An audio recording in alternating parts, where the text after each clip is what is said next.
Hello everybody, welcome to another Enigma Mode development live stream.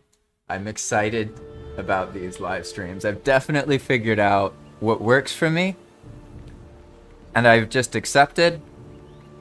I don't really enjoy just playing and live streaming, because it's so hard for me to narrate and play and feel like I'm doing both. Makes sense?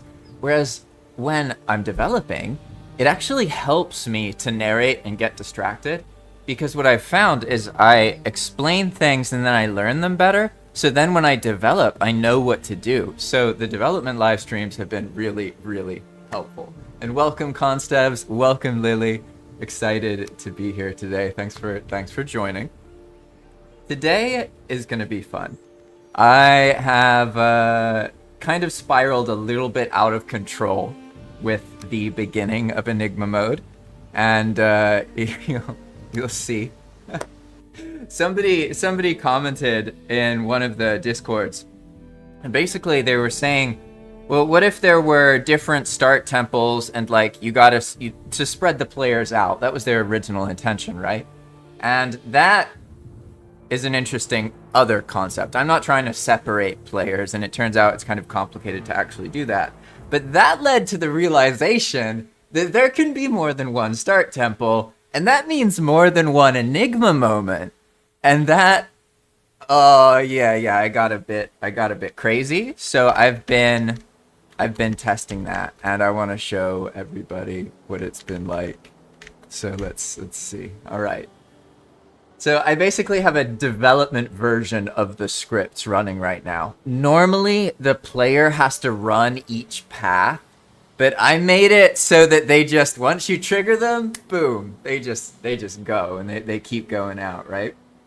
So what you're seeing here is actually 3 different start temples.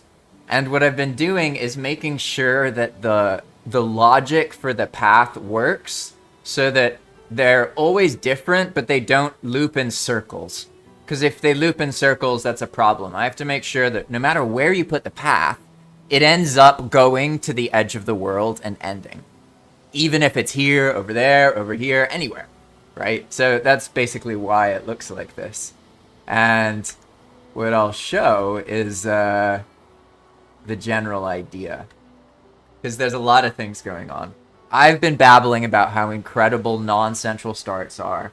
I'm not going to babble about that too much, but I am going to talk more about it because it's become an obsession of mine. I am convinced that non-central starts are the key to having a deeper Valheim experience as a player who's already played Valheim.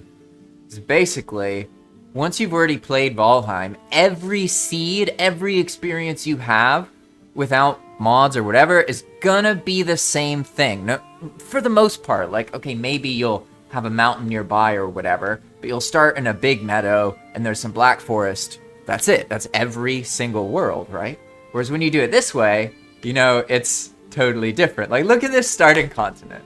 Like, it's like, this is so cool. It's a big meadows. You got black forest to the north. You got swamp. You got mountain. You got plains. Like, I mean, this is the guts of the game right here. Right from the beginning, right? And then look at this. Who's here? Who's here?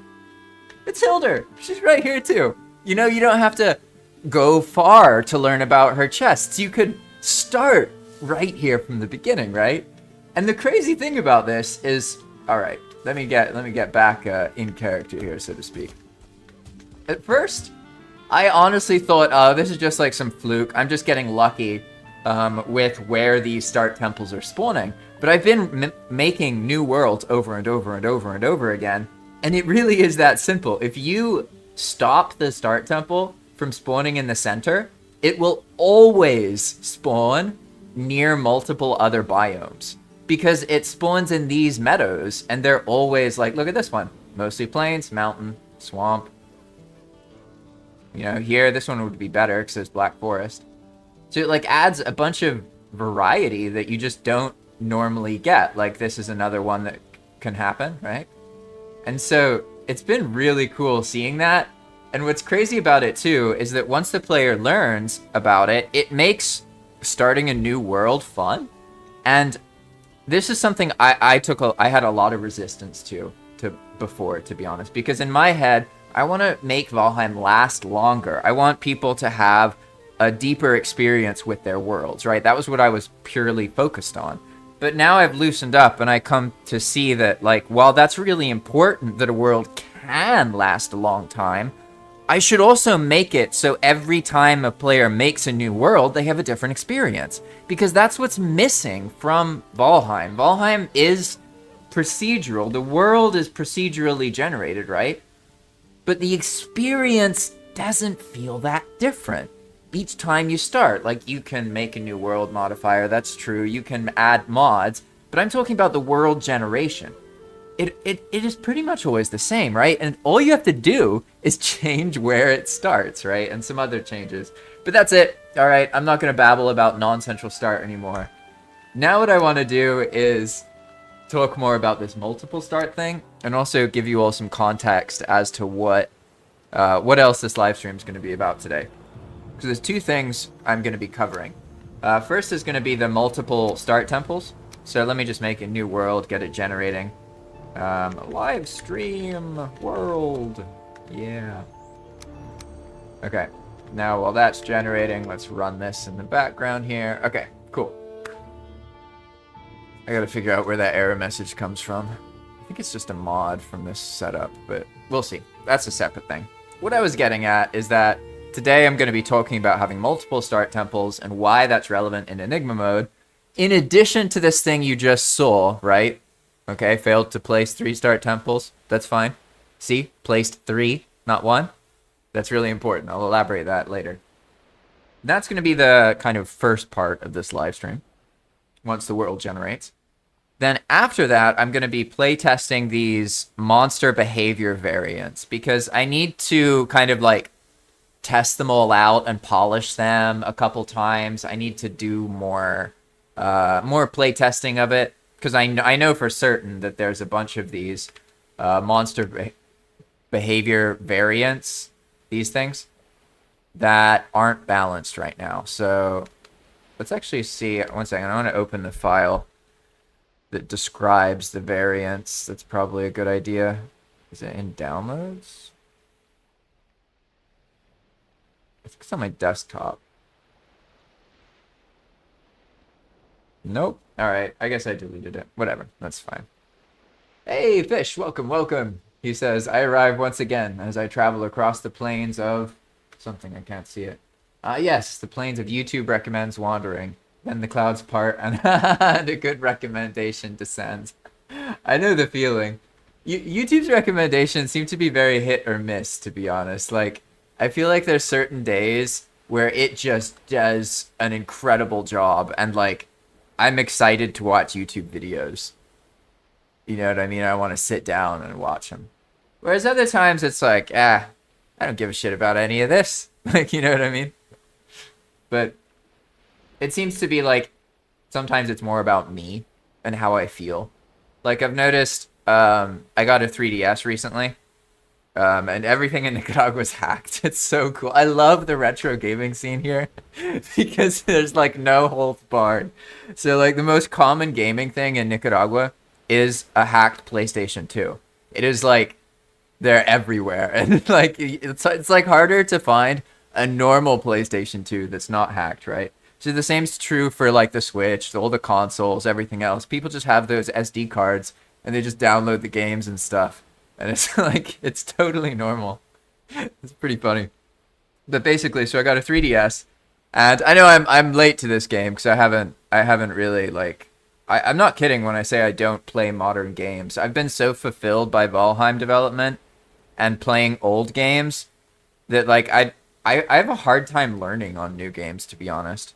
Like I can play an old game and like have a good time and see interesting mechanics and see how they're like dealing with the player psychology. Whereas when I play a new game, it's like there's all this gimmickry and all of this flashiness and super fidelity graphics and loads of pebbles in the ground, and you can pick the pebbles up, and it's like there's all this crazy shit, and it's like, what's the point of any of it? Like it's so hard to wrap the mind around modern game design because it's just so over the top and so like graphically high fidelity, HD, 4K, VR. Like it's super overdone from my perspective. So I prefer the like late 90s and early 2000s genre or era of gaming.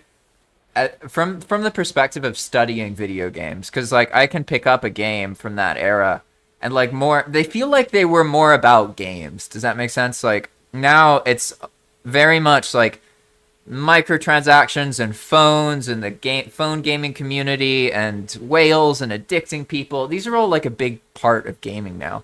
Whereas back then it wasn't really like that. It was almost more innocent, if that makes sense.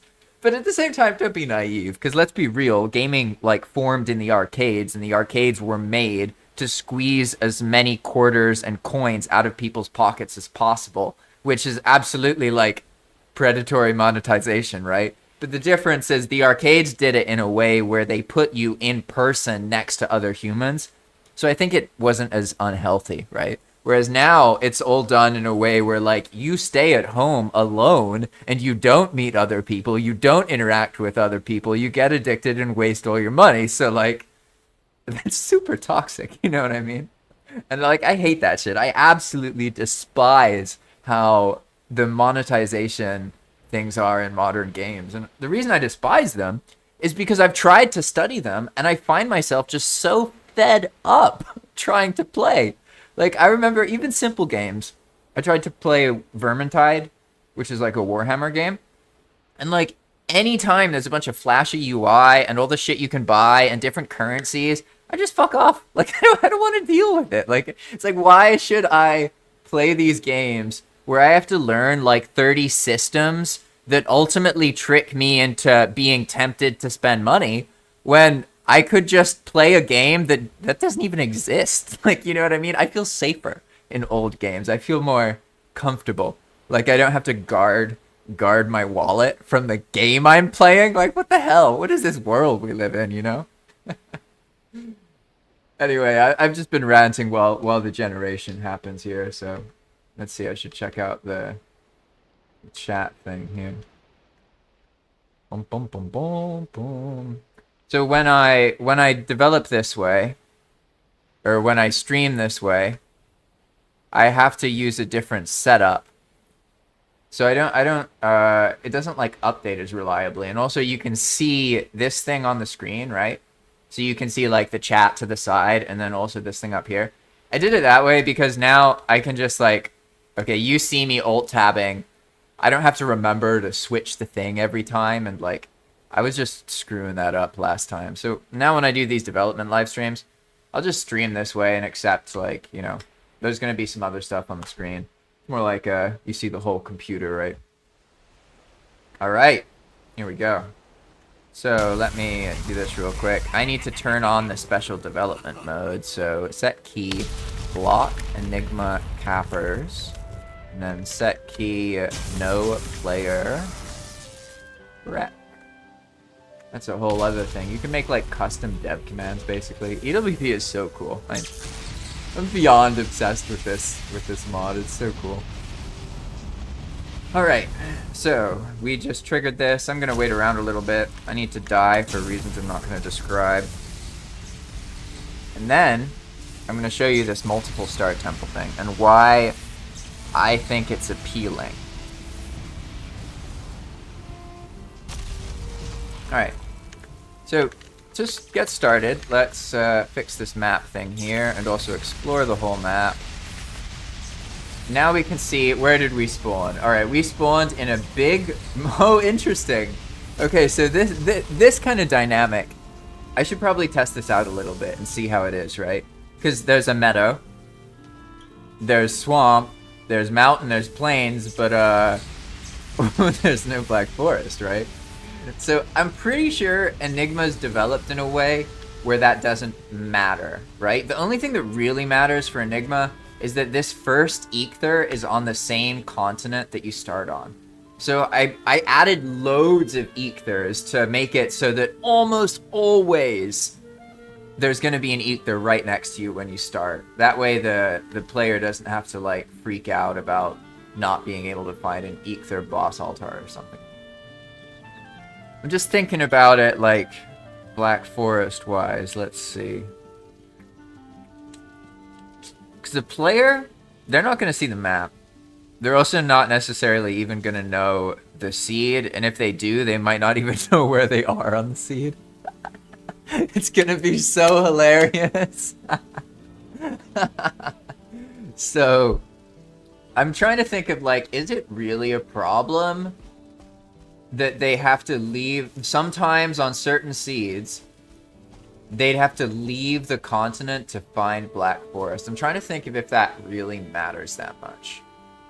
Because like in Enigma mode, technically you can just kill stuff and get drops and progress that way in any meadow, but people don't, or any biome. So like, for example, you can get, here you go, Con. Yeah, you can see the other start temples now. But basically in Enigma, you can get all of the progression items just by killing stuff in that biome. So technically, like, you could skip ahead in a biome if you're able to kill anything in it. So like, even if we were to take these boar and like take them off into the plains and kill them, they would count as plains kills, and there's this tiny chance of getting the plains progression item. This is a whole mode that no one really knows about. I'll be honest, like, people don't understand that it works that way. So, like, in practice, players don't think it's possible, so they won't try. So, realistically, this isn't actually a solution to the problem. But, also, like, yeah, there's Black Forest here, but for the player to get there... Oh, shit! I could just give them a boat. Oh my god, that would be so easy. Yeah, everyone can get a first boat. Okay, so like this is the first cart, right? And so like I'm on the world for the first time, right? I've never approached the water. I've never found the coastline. Nothing's happening, right? But what if, let me make sure I'm gonna live here. What if something magic happens the first time, and only the first time, that you go to the coastline? Make sense? I think I can do this without it being too laggy. Let's see. I can probably set this up really fast, actually. Okay. I'll try and be impressive here, and I'll try and just blind script it. So what we're going to do is we're just going to add this to the top here, but it's actually going to be its own file later. Okay, so this is going to be the first boat mechanic, all right? And when a player does a thing, type state, let's do reset cloth. I think this will work. So when the player stops moving for the first time, that's the only logic we care about right now. So for the first time, that means I need to save a key, a global key on the server, because it's going to be unique to each world. By using a global key, I make certain mods not work. But I think I'm just going to accept that, to be honest. Global keys are actually like, yeah, they're useful because they get saved to the world file, which is relevant in Enigma because you don't, like, people might have multiple Enigma world files. You don't want them all having the same progression because it's shared. Does that make sense? So what I need to do now is ban. I need to ban a global key. How do I think about this? Let's see. This is only going to be set once. It's going to make there be a list of global keys for every player, but I don't think I have a choice. Yeah, I think it's worth it. Okay, banned global keys, and it's going to be long player ID. Okay, and this is going to be like, that's their player. That's how we know this person did it, okay? And it's going to be got first boat, and then 1. Alright, so when this happens, it can't happen if this key is set. Okay? And then where can this happen? Well, the first time they get really close to the water. Makes sense? But they need to be in the water because it's a boat, right? I can't spawn it like on the coast. It has to be in the water, right? So that means that it should be minimum or maximum Y. Okay, I could, there's a couple things I could do. I could do maximum Y or I could do max altitude. You can use both of them pretty similarly. They just have a different 0 point.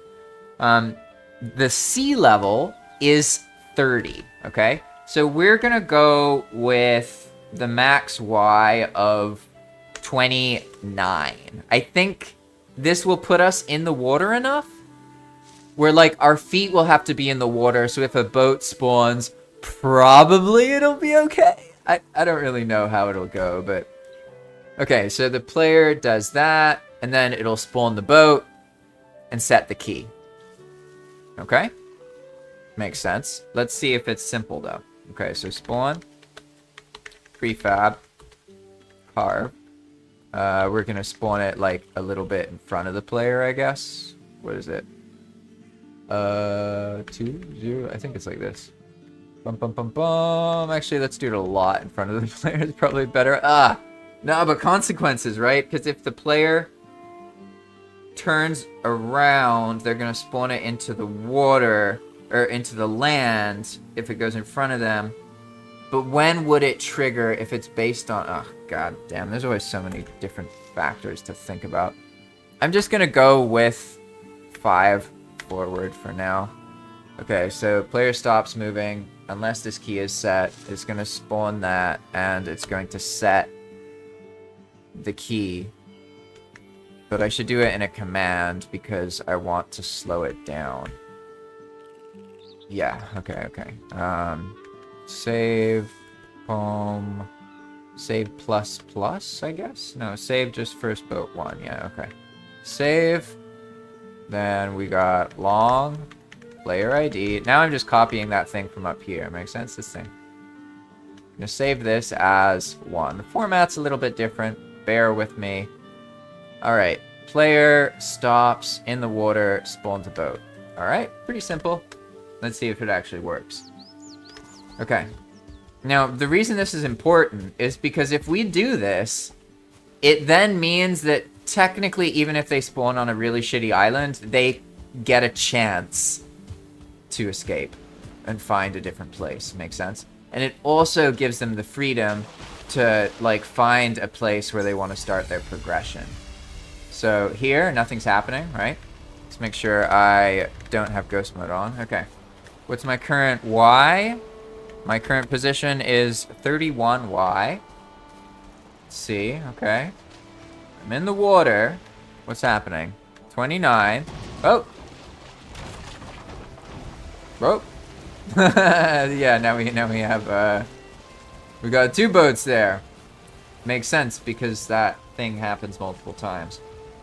This is the classic issue, actually, when you develop. It's like, how do you get something to only happen once instead of twice? There's many ways, but to make sure that keeps happening. Okay, so the boat thing happens. Let's adjust this just a little bit. I won't spend too much time polishing this. I found that development works really well if you like implement something and move on, implement something else, move on, and then you like add a little bit each time, slowly improving things piece by piece. I can get a lot done when I work that way. Whereas if I just focus on one thing, I tend to like grind my wheels too much and not be that productive, basically. But for now, I think this is worth it because these are the kinds of things I have to anticipate before I like really release it, right? Because I'm changing the beginning of the game a lot, and I need to make sure that I accommodate for the player's psychology when they start, right?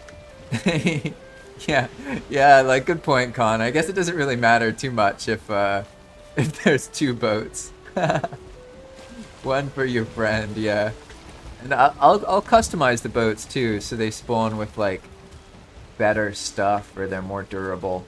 That's a whole other thing I need to do. For now, I mean, for now it's okay though. And basically what happened is there were 2 of these reset cloth moments. And because of that, it spawned... It happened at the same time, basically. So, I could change this to exec. Maybe this will do it, actually. I feel like if I do it this way, then it doesn't even work. Because this runs before the band thing. But let's see, I'll try it. Execs happen, like, before anything else does, so they're faster in the logic. So, like, sometimes doing that will stop something from happening twice, depending on the situation. But don't worry, I'm not regenerating a new world. I'm just going to log into a different character because the key will be... Will the key be different? Wait, is long player ID the shared one? I don't remember. I think owner is the shared one, but whatever. We'll see in a moment. So I saved it. So in theory, now we'll run down to the water and then see what happens, right? Because I should have a different key there. Yeah, walk backwards. I guess, yeah, so you can walk backwards by blocking, right? Yeah, and then it would spawn in front of me. It's true. Yeah, because if the player just tries to walk backwards, the character turns around, right? But if they're blocking and fighting, I mean, they could definitely, like, be fighting something with their back to the water, right? And then, like, spawn the boat in front of them. Definitely possible. Alright, we got anything that's gonna gank me here? Let's see. Ah, hello, welcome, welcome. I'm glad you're here, Sino, man. That's cool.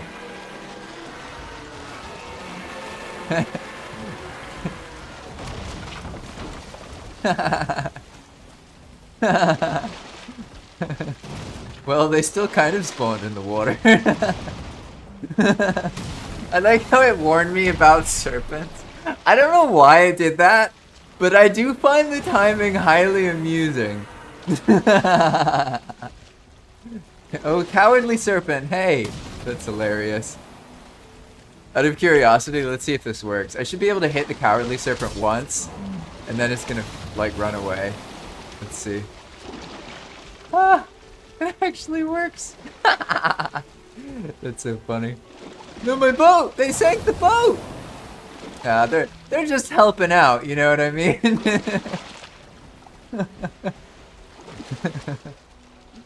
Oh, that's funny. Alright, 1 second. Bum bum bum. For now, I'm happy with this. I need to polish it, but I'll do that later.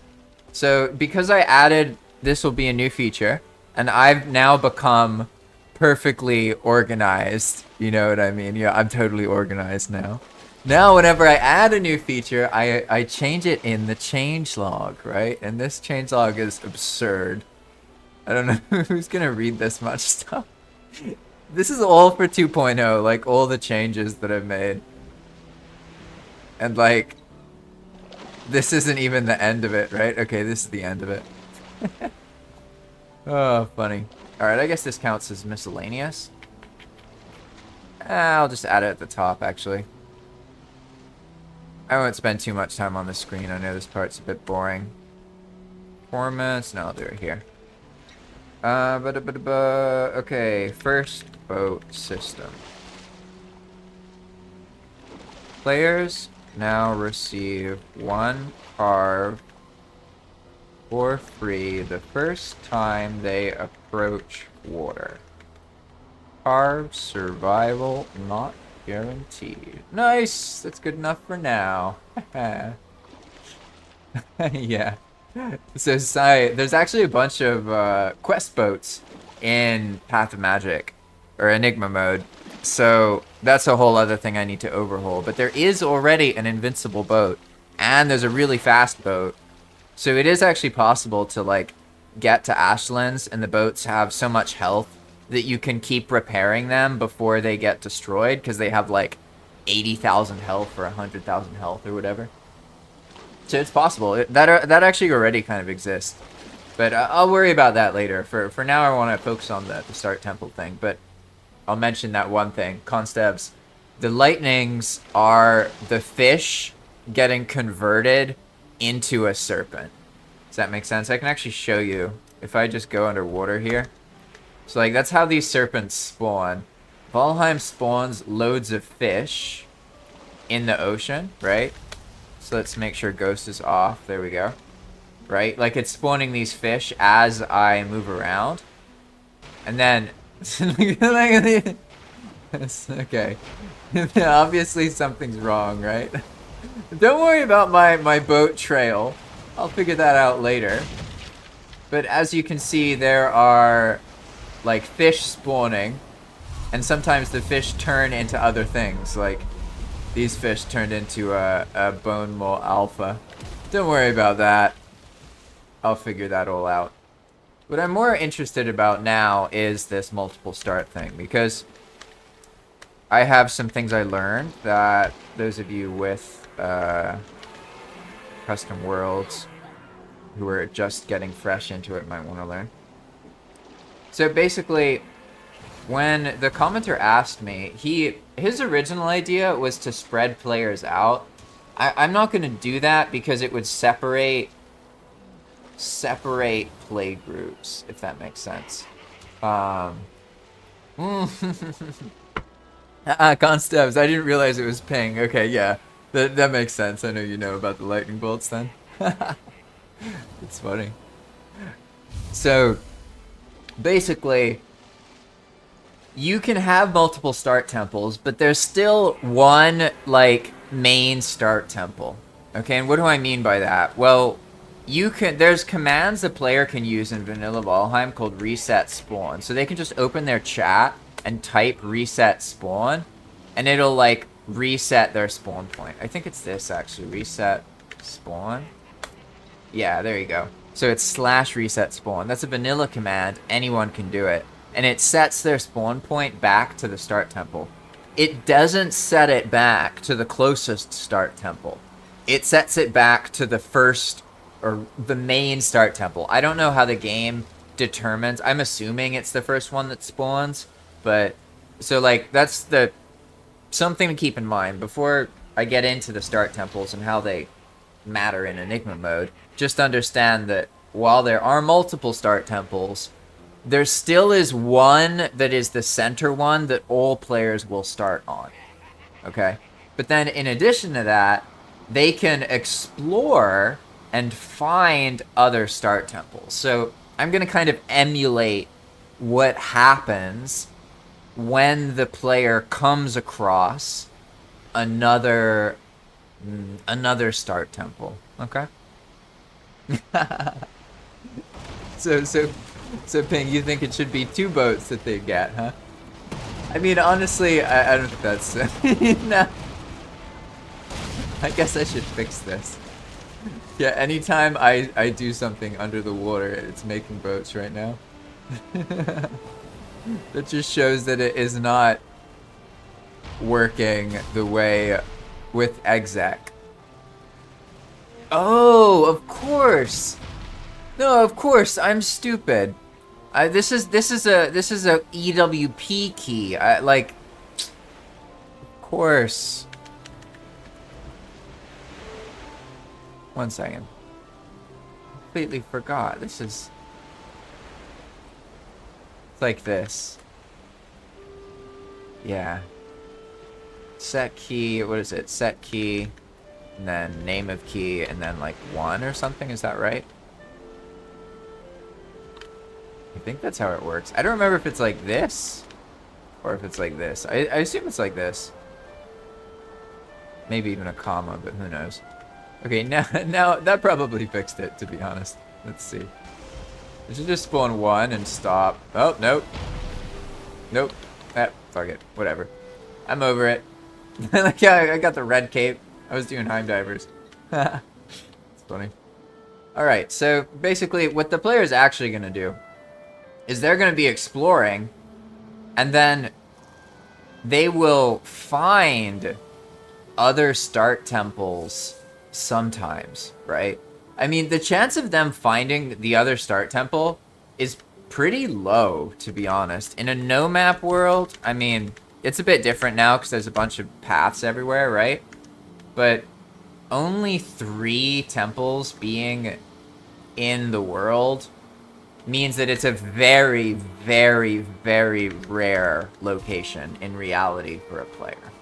So they're going to find these other start temples, and then here's my idea. They're like, oh, I can use those boss temples. So they'll run excitedly up to it, right? And then, like, it triggers a whole new Enigma moment, and then all the things get taken away again. And, like, it's kind of like a joke / fun thing, because now this location is suddenly very relevant, because if you find another start temple, like, you now get 4 entirely new Enigma paths to start off of. You know what I mean?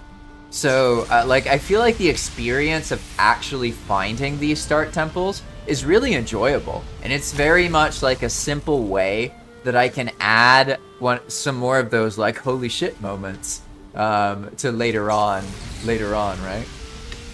So, let's see. It removed my keys again. As it does. So now you can see that the same thing happens as in the other spots. Basically, we triggered the paths, and then they'll start spawning outwards. But now is a good chance to also just get a sense for each starting spot, right? Because I really want to make sure that I'm not screwing people over, and that people have the option, basically, that there's a way for them to survive no matter what island they start on. So let's make sure, let's test each one. There has to be Eikthyr nearby. There is an Eikthyr nearby this one, that's good. Okay, so let's see about some others. And as you can see as well, Hilder, again, it's quite common to spawn right next to Hilder with these customized starts. Yeah, look at this one. This one's a bit interesting, right? It's much smaller, but still has all of this biome diversity, right? I'm so excited for this. I really... Like, I could just be tripping, don't get me wrong, but I have a feeling this will really help people get out of that Valheim's always the same in the beginning feeling. And I think that will be quite powerful. So now I'm just spawning boats underground. It's comical. I'll figure that out later. So let's do this again. Oh yeah, I didn't kill myself. I gotta die because of reasons. So like, if you haven't logged out or died, then you won't be able to trigger the next start temple. But when is a player gonna go from one start temple to another without triggering death or having logged out? Like, I don't think it really matters.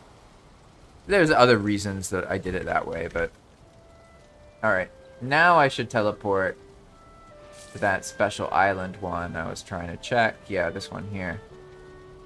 Now I want to make sure there should be an eek somewhere, and as long as there's an eek, it's probably fine. Like, technically, they don't even need the eek to be there, but I found that, like, basically when someone starts your custom Valheim project, you have to ease them out of their expectations and teach them that they don't know what to expect, basically. And without an eek there to at least head towards, players lack a framework they lack a comfortable direction. So in the beginning, they really need that specific thing that they're heading towards, that they're working towards. It's quite important, to be honest. Especially because Enigma is something that, like, people can just see it on Thunderstorm, download it, and they have no idea what it is, and they put it on their world, and then all this shit happens, right? So, we'll see. But alright, so we did that, we activated it, fine. Let's see, what about our little ether friend here? So obviously with no map, it's gonna look, right? They won't get the convenient little icon, but I'm, you know, rushing through development, so yeah, look at that. As long as the Eek altar is within reason from the start temple, it's fine. You know? But I just need that boat for situations like earlier where, like, we had a really cool island, but there's no Black Forest. And, like, players, like, yeah, they gravitate towards Black Forest and meadows. You know, I even thought about starting, making the start temple spawn inside of a Black Forest. But I think it's still a bit too, like, the meadows really are perfect for the start. The chance of the player being killed in the meadows, even when it's next to other biomes, is just less likely. Whereas if you're in a Black Forest, like, you know, a whole bunch of things. As I get killed by a Draugr. You know what I mean. You get the point. But yeah, this is the multiple start temple thing. And there's a lot of other things that the multiple start temple causes to happen. Oh! One second. I have to...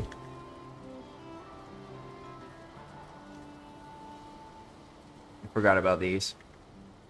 So I actually want the paths to be developing while I am blabbering.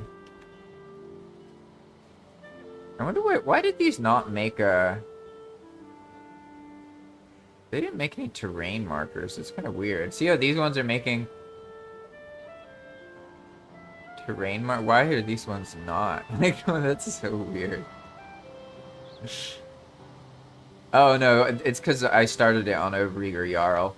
Yeah, that makes sense. So they are actually going. They probably stopped somewhere. Let's see.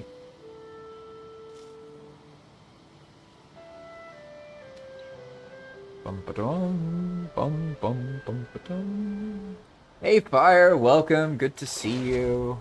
Hope you're doing well.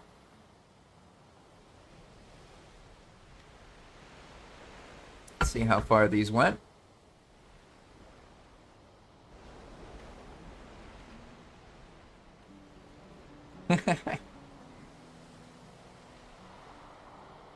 So I've been going through Fire and I've been explaining, you know, of course I had to rant about the non-central start and why that's so crazy. But then also I changed it so there's multiple start temples so you can trigger. Obviously the player starts with one, so it's not like it gets super crazy, right? Oh wow, okay, they went all the way. The paths get really crazy and you can like pave through most of the world. But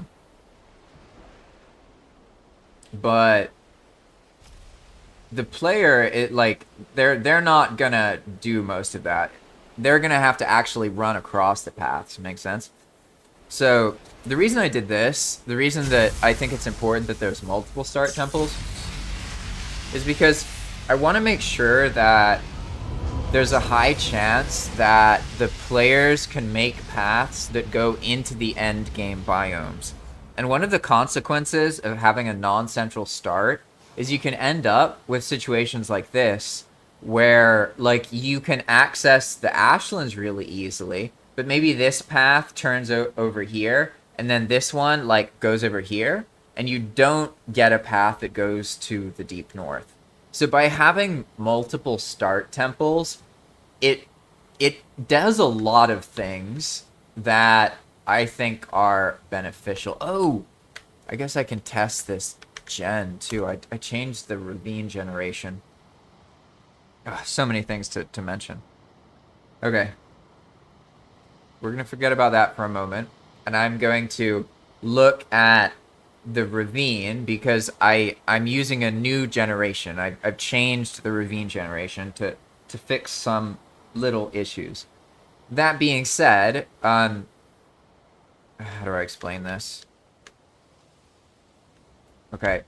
Because I'm using a development mode that just places all of the paths in areas that haven't been generated yet, what you're about to see isn't the same as when a player generates it. Because the player generated stuff is more reliable because the world's already been made. Make sense? Whereas when I do this development testing thing, I'm just seeing where the paths go to see if they end up cycling through each other and circling and getting into a bunch of nonsense. And I'm preventing that, okay? There are problems when the path is generated without the player being there. And that's why in the actual playing mode, I slow the paths down and make sure that they only generate when the player's in the loaded area, because that means everything's been loaded already. Yeah. But the thing that I changed about the generation is I wanted to make sure that the entrances to the ravines have a more clearly defined kind of cave entrance. Before, they had a chance of just kind of starting, and it was more, how do I put it, like there was just some floating stuff on one side, but then no roof. Make sense? And like now, yeah, I shouldn't even really show you guys this stuff because like all these issues are things that happen when you generate. Like because I'm generating the world, I'm generating the paths before the player's been in these areas. So like this whole part will look totally different as a result of me doing that, right? I mean, like, you can see all this stuff. This looks all different. This is all blocked completely, right? Like, that's what happens when you generate the whole thing ahead of time. But all I really care about is the front of it and the back. So let's go over here. I'll show you what I'm talking about. Basically, I had issues making something trigger only at the entrance and only at the exit. I figured out how to do it only at the entrance. It's a little bit more complicated about the exit, because it only knows it's an exit after it's generated and not turned into an exit, if that makes sense. So this is the exit out of the path, and it should be a bit less uniform than the front. Basically, yeah, you see how there's this, like, gap here? Ignore these. These are like location proxies. They're happening because of what I mentioned. But there should be like a cave roof, a clearly defined wall on the side and a roof. Make sense? So here there's a wall, a roof, and then this part is like missing. Make sense? Whereas if we actually go through to the entrance, or the other side rather. Gotta figure this out here. Boop-a-doop-a-doo. Well, so I can just delete all this. Bum, bum, bum. There we go. Yeah, and see, it doesn't remove the locations, so like things get all messed up. Don't worry about that. What I'm trying to show is that like because we're approaching from the front and this is the entrance, I found out how to make it make like a more cave-like appearance in the beginning. And it looks like I just need to up. I need to up the rate a little bit and reduce the sideways range. I know this looks like a mess, but 1 second. All right. Ravine. Now I need the Enigma Mode of Ravine Maker. Ravine. Bum, bum, bum. Here we go. Okay. This handles making the ravine stuff, but then there should be another outcome. Mountain Cave Handler. Let's see if I labeled it. Did I label it? Mountain Cave Handler. Terrain Painter. No, I don't think I did. Okay, so where's the part... Where's the part I copied? Oh, no, it's in the repairer. Isn't it? Wait, isn't it? I'm trying to remember how I did this. I added a section and increased the chance of everything spawning a bunch. But... where did I do that? What did it... maybe I can... oh, no. I blocked it with chances. So probably if I search for chance 0.6, maybe? Is this it? Yeah. Back ends, cut through a mountain. Yeah, nice. Okay. Reliable cave entrance. Here we go. This is the one I'm looking for. Okay, so the thing that's going on here is like this works there, but it's too far. So basically, each one of these determines, it's like, okay, I'm going to put this 10 meters that way, or 10 meters to the left, or 10 meters to the right, or anything in between. Okay, so it could be 0, it could be -4, it could be 8, right? That's what this Randy thing is. Randy's a really cool guy. He's really useful, and he supplies you with a random integer between -10 and 10. You get it? So, in this case, I need to reduce the spread so it's tighter, so that there's a more clear kind of cave entrance. Like, it's kind of hard to imagine right here. But basically... let's darken things up here a bit. Maybe I can do a little bit of this. Can I actually level this away? Is that... Nope. Can't get rid of it. Nope. Doesn't like me? Alright, whatever. But basically what I need to do is I need to take these and just shift them so that they spawn a little bit closer. Makes sense? So it's more like... it looks a little bit more like this. Well, this is really bad, but you'll get the point. Like, it needs to just be a little bit of a tighter cave, right? So they're probably just a little bit adjustment. A little bit of adjustment's probably necessary here. So let's see. We have the rocks for the ice rocks, a roller that produces the sides. So what I should do here is find all these numbers and reduce them. I'd say by... let's reduce them by... half. I'll overdo it. Or let's reduce it by 5 meters. So it's going to be like this. Then this is the Y value. So let's also reduce these. Okay, this is going to be like that. And then, I don't know, like 20... it doesn't have to be perfect here. I'm just trying to make sure that these things are more tight. Oops. I can math, I swear. And this one, -1 to -... oh, let's just do 6. This one, that one doesn't matter as much. Bum, bum, bum, bum. I know this stuff is kind of boring, so I won't do it too long. Luckily, it's a really simple thing, and like, these things take a really long time if you're iterating them to test this specifically, so I don't do that. Instead, I just change it, and then next time I'm doing something else, I see how it went That way I don't have to spend a lot of time like generating a new world and doing all that nonsense.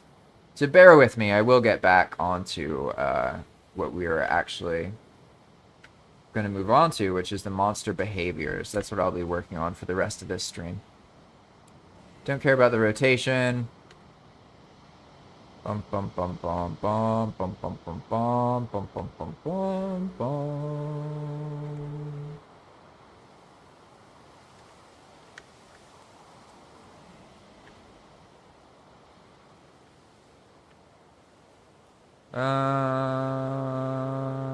I guess I'll just do it this way.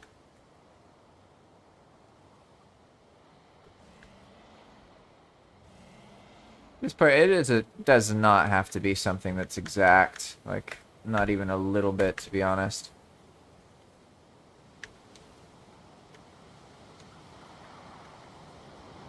I'm gonna overdo it here, so I'll have to adjust it again in the future, but as long as I don't put any typos in it, we're good. Alright, cool. That's done. Now we're back. Let's give ourselves a map again. Okay. Let's see. So, just out of curiosity, let's see if the... This is absurd. Let's see how the World Serpent generated real quick. And then I'll start testing these monster behavior variants. Basically what I'm going to do is just spawn stuff and see how it behaves and try and imagine how unreasonable or how reasonable that is from the player's perspective.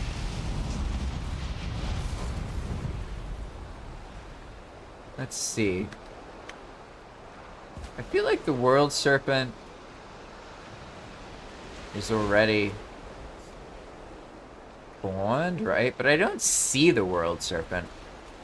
I guess it's further over there. Let's see what happens here. Yeah, that doesn't matter. Am I in Ghost? No. Interesting. I wonder why the... This should teleport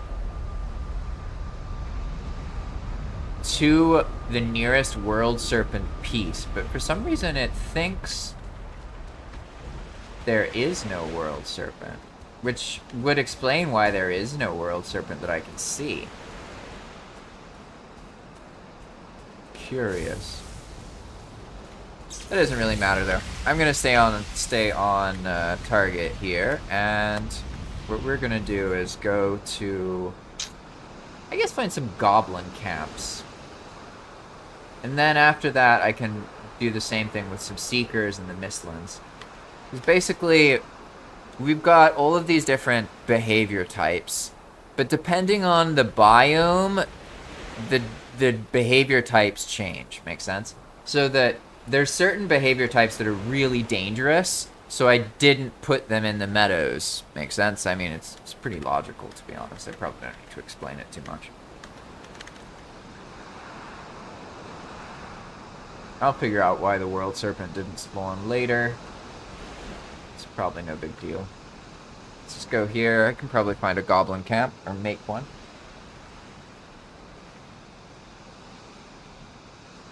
Maybe I should, like, have monsters fighting each other, and then see how the variants behave in that situation. Make sense?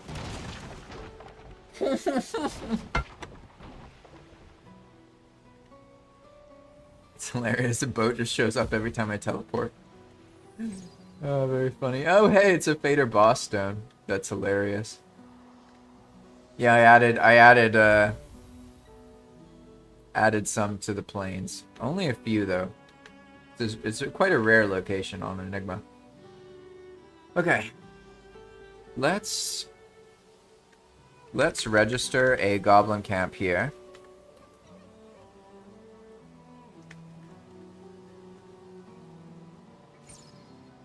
Alright. Now there's a goblin camp. Nice. Now what we want to do is start setting up these variants, and then I want to see how they function. Do they work? Are they impossible to deal with? Do they... you'll see. You'll see. This is something that's better shown than explained. First, are there any that spawned organically? I'll make the behaviors, once I know how they function, I'll make them more common. Oh, there we go. Look, Goblin Assassin. Let's see if it actually works. I should just die if I get near him, even if I don't get hit. I know that's not fair. You don't need to tell me that's not fair. I already feel it. Feel it in my bones. Okay, I'm gonna get killed. But maybe if I get close to that assassin, I should get auto-killed, basically. The warnings. The warnings have been so on point today. Like, where's the assassin? There he is, he's over there. Hello, Cat Vigilante, by the way. You caught me in a big moment, so... yep, it worked! Well, you could see some visuals there. Not necessarily clear that I was assassinated by the goblin. But basically, the assassins are like... They're a counter to powerful players, so... The idea behind the monster variant packages is there's so many of them that you have different experiences each time you play, basically. And something I've noticed is once the player becomes super powerful, they can start to turn their brain off and not pay attention. And I don't want that, basically. So it's not that I want everything to kill them, it's that I want to make sure that there are situations where, like, they could be, like, you know, just strolling around and they don't notice that's an assassin mob because, you know, they think they're safe and it auto kills them. It doesn't matter. If you get within melee distance of it, you just die. So you gotta kill it, like, from far away or bait something else to kill it, right? But I just wanted to make sure that that particular variant actually functioned. I don't need to kill myself for all the other tests. But just for reference, there are 50 different possible behaviors. Let me find the... I think I have a master list somewhere. Is it the top one? Yeah, master behavior list. So, I'm about to test these, so I'll just read the names real quick. I won't explain what they all do. Let me just turn on ghost mode here. The boats. It's too funny. Okay, we have Viking Hunter, Sapper, Assassin, that's the one you just saw, Immortal, Vampiric, Coward. Oh, you saw this Coward earlier, actually. That's the serpent, where you hit it once and it runs away. And then Lover, Chaser, Leader, Betrayer, Tank, Fearful, Manipulator, Scout, Haunted, Nurse, Warlock, Broodmother, Screamer, Parasitic, Idolator, Pretender, Apparition, Bargainer, Debt Collector, Martyr, Burning, Pilgrim, Sporebearer, Pet, Glutton, Regenerating, Taunter, Riftborn, Wizard Mirage, Reviver, Tideborn, Spiky, Reviewer, Shapeshifter, Meteor, Shackler, Hider, and Swift. These are all of the variants that I've already scripted, but I'd say like half of them are unpolished. So the believe it or not, the Assassin's one is polished. if you can consider that polished, but polished just means that, like, after I blind scripted it, I tested it to make sure that it kind of functions how I expect, right? How did the Goblin Assassin... How did he lose his health? That's kind of funny. Yeah, so basically you would have to see him. And, like, that's why his name is red. So that you're more likely to notice it's the dangerous one. But now, let's start smoking these goblins up. Like, I love this system, to be honest. It's so hilarious. Basically, the way the enemies get behaviors is by being near a special smoke. So, like, basically, I can spawn this because I'm in this development mode, right? So I spawn the special smoke. Right there, see? and it changes the behavior of the nearest monster. Make sense? So you can imagine how, like, the Goblin Assassin showed up like that. I didn't make him show up. That's an organic spawn, right? Because I don't want all the enemies to have these behavior types. That's too crazy. But I do want players to encounter them, and sometimes to encounter layered behavior types. Make sense? So the cowardly one, this is pretty simple. We should just be able to punch him, and then he's just gonna run away. They're very simple. They're cowardly, right? They'll fight you until you hit them once, and then they F off. So not all of the variants are bad. Makes sense? So you could have a cowardly goblin assassin, and if you got in melee distance of him, he would insta-kill you. But if you shot him once, he would go into permanent, like, feared state, basically. And, like, he'll come back because I'm in ghost mode right now. So there's no player, like, for him to properly run away from. Does that make sense? But that's basically what's going on. And then you just have to, like, keep attacking them and they'll keep running away. But let's layer this again. Let's give him another variant. What are you now? You're a cowardly goblin martyr. A martyr. What does a martyr do? I don't remember what the martyr does. I think you have to kill it, and then it like upgrades everyone else nearby when it dies. I think that's what it's supposed to do, but I don't actually remember. Let's get something here. Let's get a splitner. I like that. Splitner. Nope. Oh no, it's spear. Flame metal, right? Spear, split. There we go. Let's go with the blood one.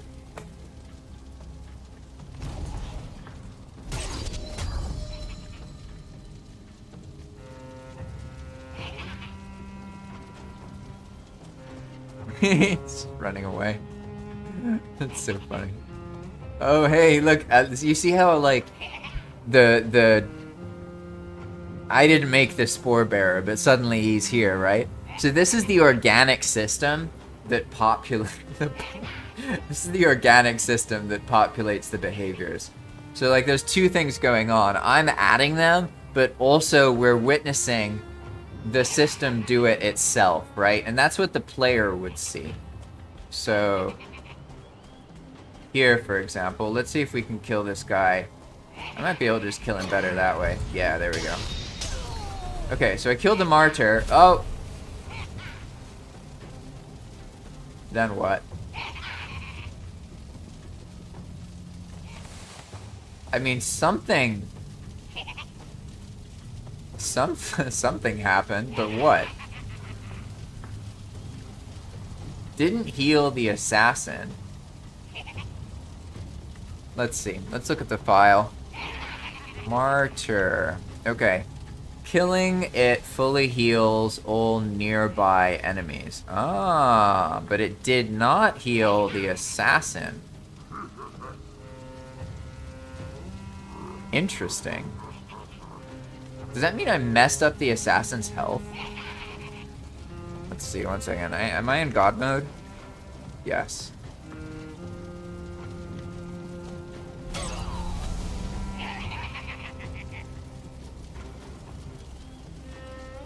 Huh. Well, I don't know how that works. I'll figure that out. But for now, let's test this spore bearer.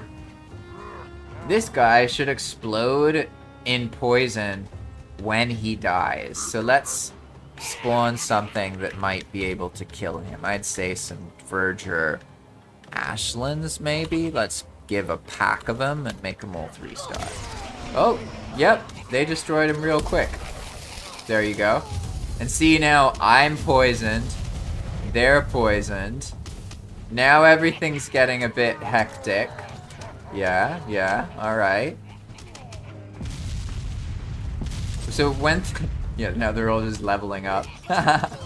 When they become empowered, they actually have a chance to get these custom behaviors.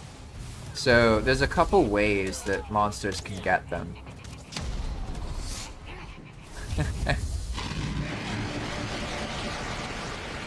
Very amusing.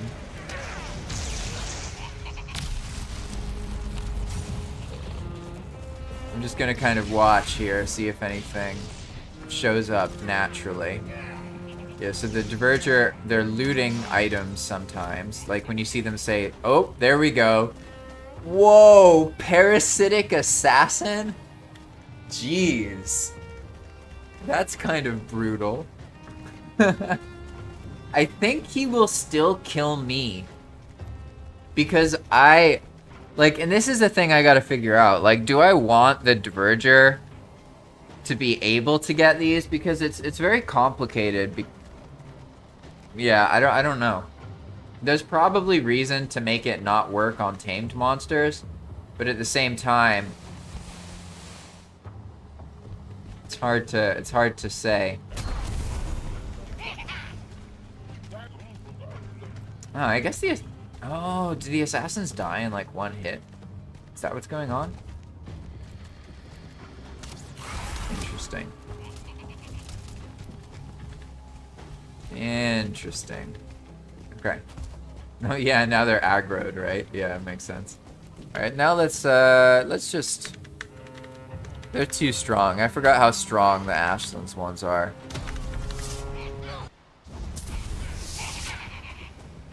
Bum ba da bum. Ha, the goblins double reset it? That's funny.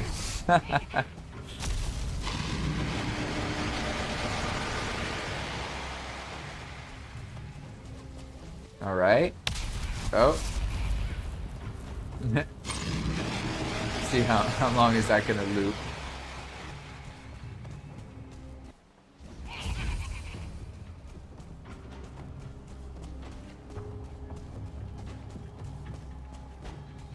There we go. A lot of goblins and no houses. It's kind of funny. Okay, so now this is a goblin nurse. Let's see, I should be able to damage the enemies nearby. And the nurse will heal them. But how does it heal them? I think it heals them when it attacks. In which case, I need to give it something to attack. Let's go with a less powerful group here. We're gonna just do 2, and they're gonna just be normal ones. Okay, so they attack. I'm looking for some healing. Where's okay,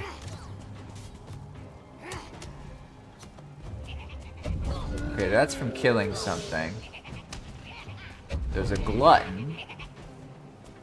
Man, these flavor texts keep accidentally being on point. But that's not the healing I was talking about. Let's find the nurse one here. Okay, so there's a 60% chance whenever the monster does anything, and it's a nurse, that it's gonna poke 3 of itself nearby and heal them. Oh yeah, this is the one I probably want to change, because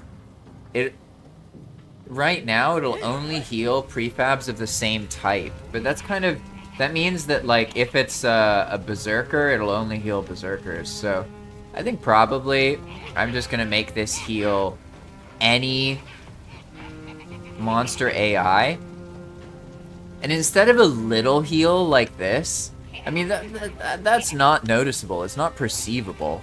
I'm gonna make it so that it just heals everybody nearby. So like you have to kill that nurse because how effective they are at helping all the other monsters, right?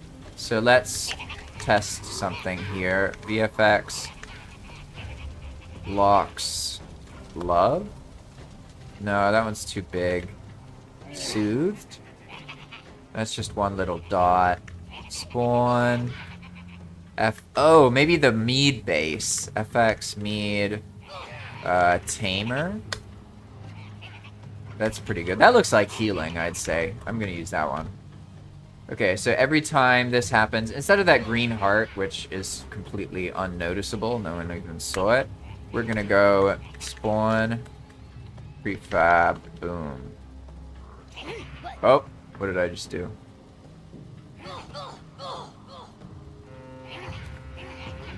I closed everything, it's okay.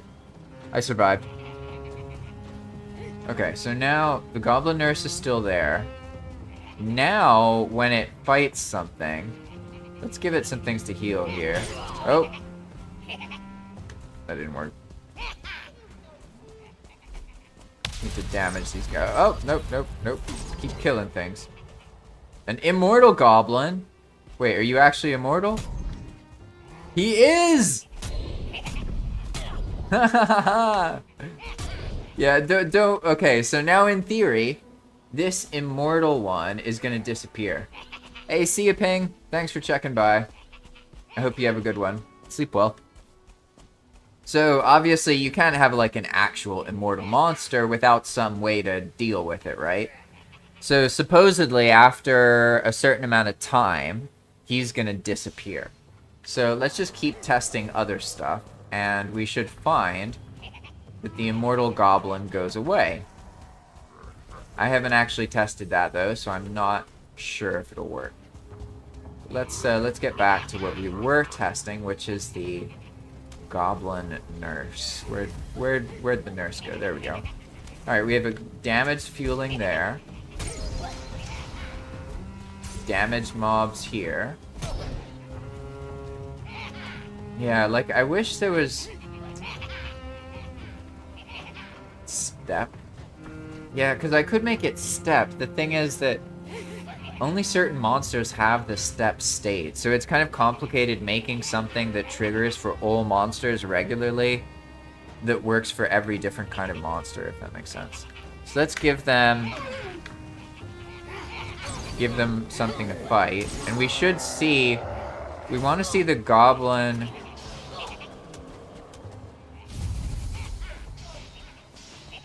The goblin nurse. I guess they just don't attack enough. Okay. I guess it's okay if it happens every single attack. So we're going to get rid of... Oh, I didn't do the normal one. Okay, yeah, that's okay. We're going to make it so you got to kill the nurse first, because otherwise it's going to heal everything else. So now, each time it attacks, we should see a bunch of, like, visuals on the nearby monsters, and it's gonna heal them. Oh, but let's make sure it can't heal a tamed monster. So banned filter, int tamed 1. Is that right? I think so. Bum bum bum bum.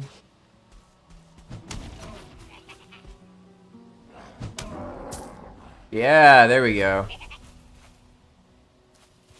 Okay. Did it actually... How much did it... Oh, only 100? No. We want, like, a proper heal. Like, a huge pain in the ass heal. Like, this is, something you gotta deal with. Let's try 500. Okay, there's our goblin nurse. Ah, that one's not very visible.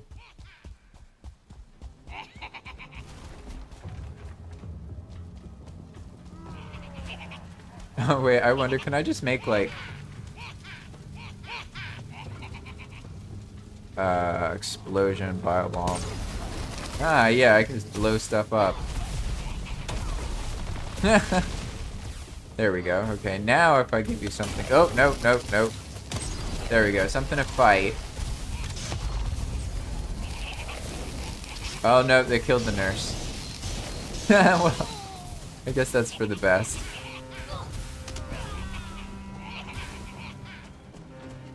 Brutal. Goblin Archer Apparition. Alright. What are you gonna do? Ah, yes, okay, I remember. The apparitions are like a 3-stage.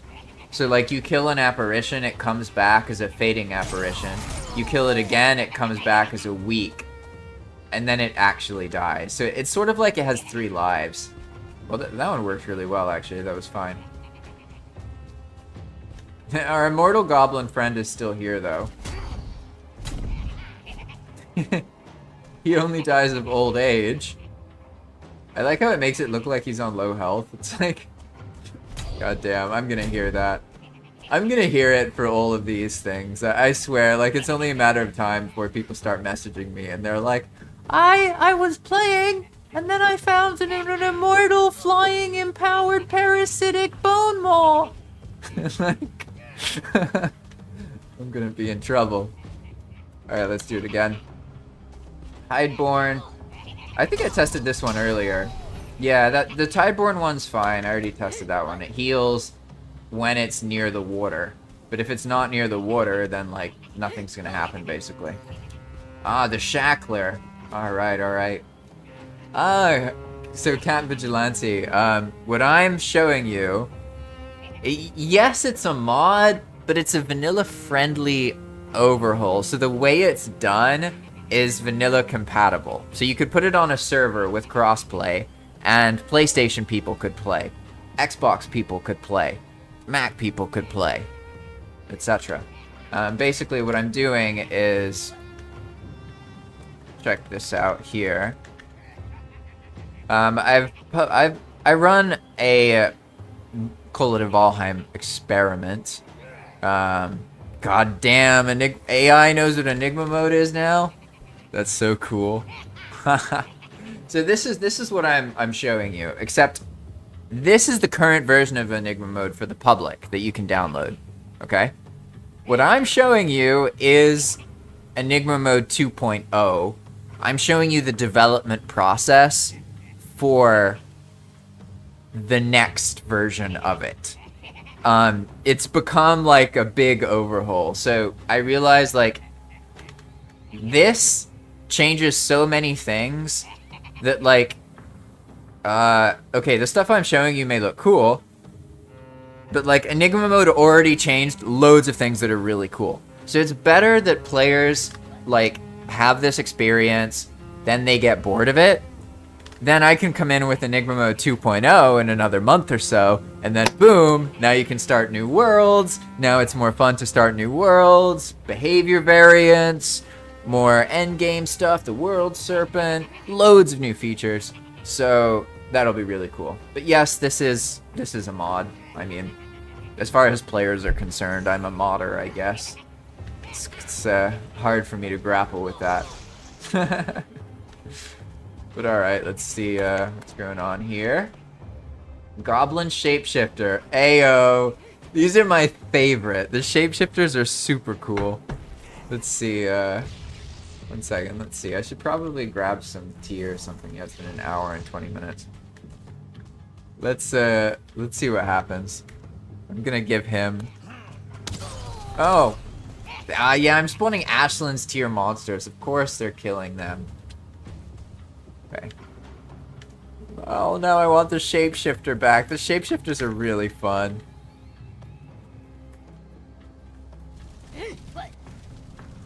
Oh! This one works. That's hilarious. So the Pretenders... You see this? Mortal Deathsquito. Yeah, technically... The Deathsquito could be any of these. So you could get an Assassin Deathsquito, you could get an Immortal Deathsquito, you could get a Cowardly Deathsquito that, you know, flies away after you hit it once. Yeah, there's loads and loads of things. The Pretender is actually a 9-star monster, but it looks like it's just a normal monster. That's why it's called a Pretender. So that one actually worked fine. Ah, so the Immortal Goblin, its health just looks like that. I see. A little bit misleading, isn't it? How do I handle the Immortal Goblin, I wonder? I think I added data that makes the Goblin disappear after a certain amount of time. But... oh god. Oh god. A red rogue tank warlock versus an immortal goblin. Yeah. Why is the VFX hitting me? I'm kind of confused.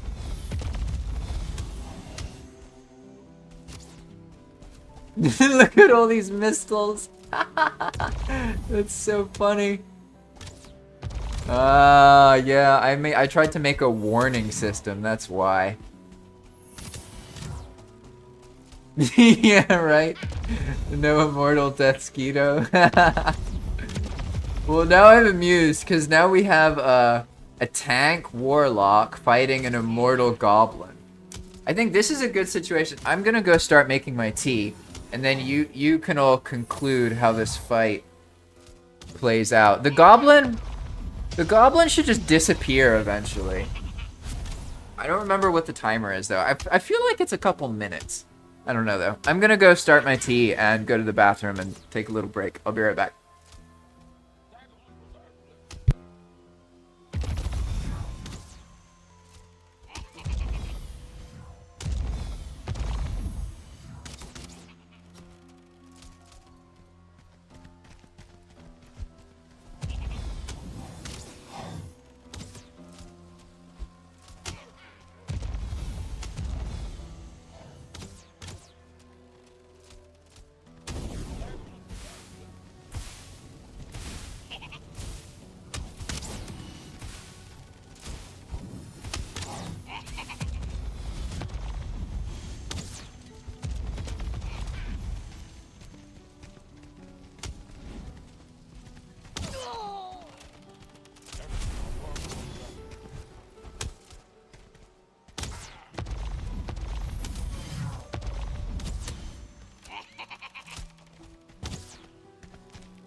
Alrighty.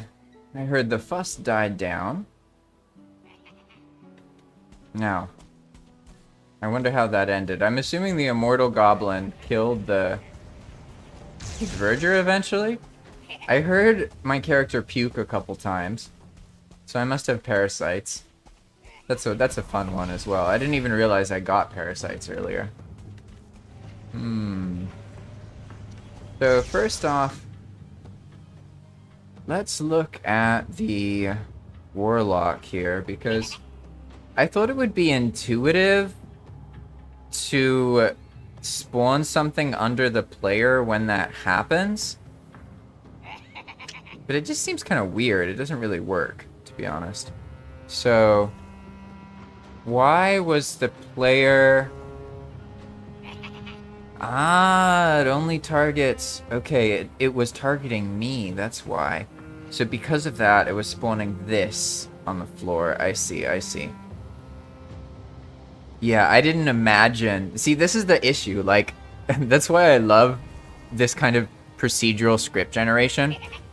You can make more immersive gameplay experiences if you make systems that can interact with each other, because you end up making new experiences without realizing it. So it's harder to balance, but it's much deeper, and like, I think it's way more interesting, right? Because basically what happened here is when I made this system, I was imagining that only enemies would have these variants, but I mean,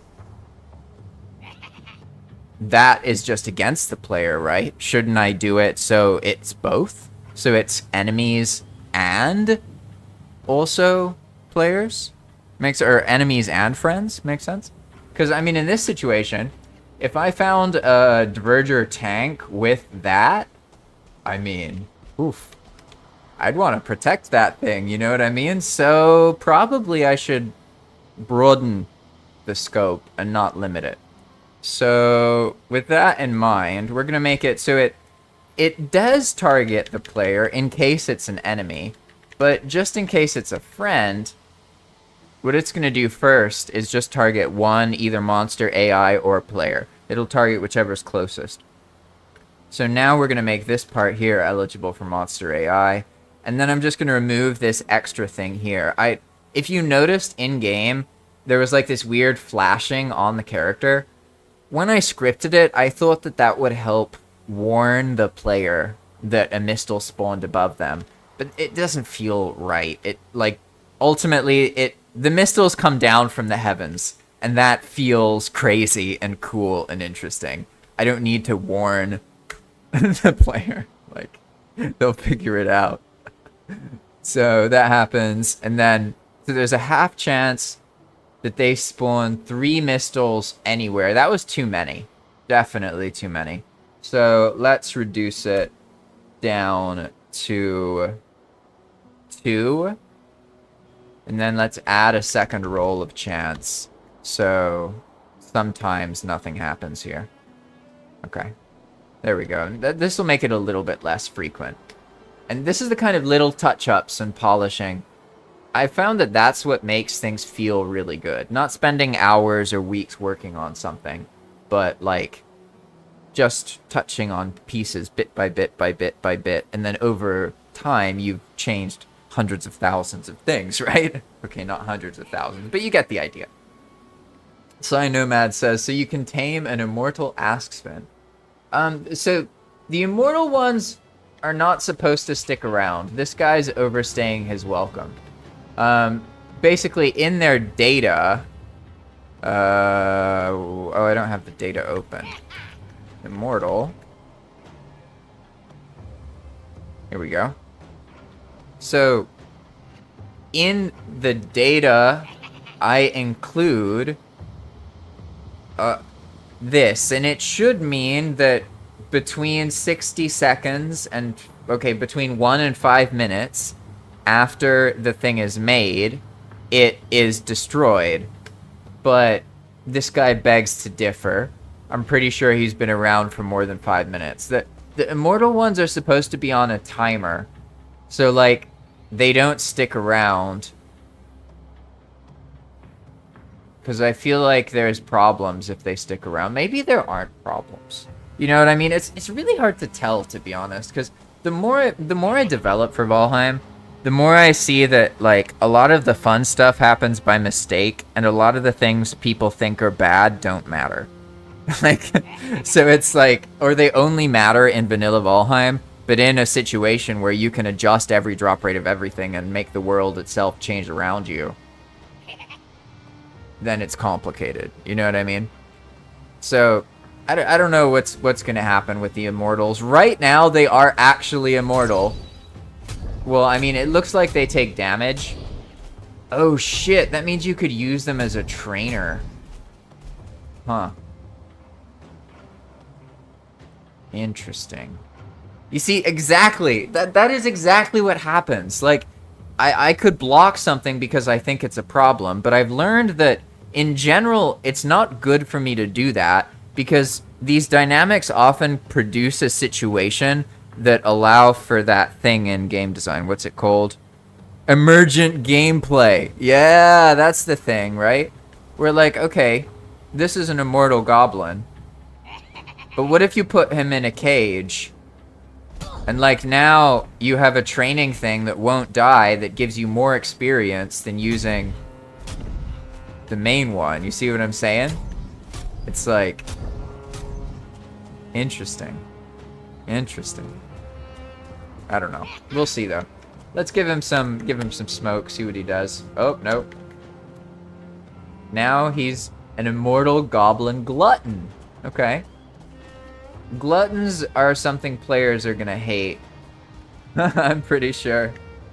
Let's see, let's give him 2 guys to fight here.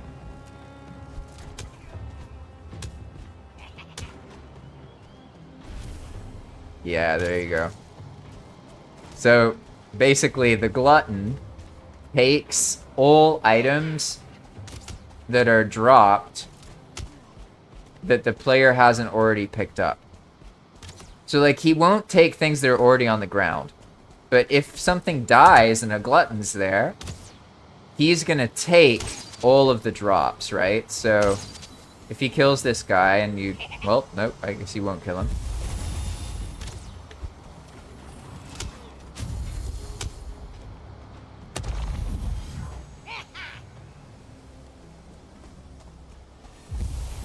Yeah, it doesn't always drop them, so I haven't seen it happen yet. It did happen earlier, but that was before I explained it.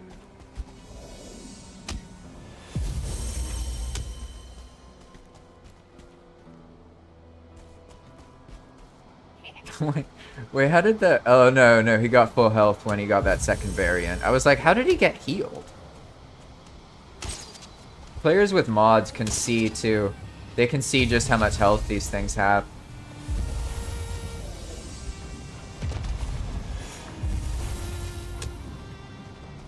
This guy would be more badass if he had tough. But since he doesn't have tough, he just, like, attacks once and then runs away. Kind of funny. He's not doing very well. Considering he's immortal, the Diverger, like, they've gained an advantage at this point. There's more of them.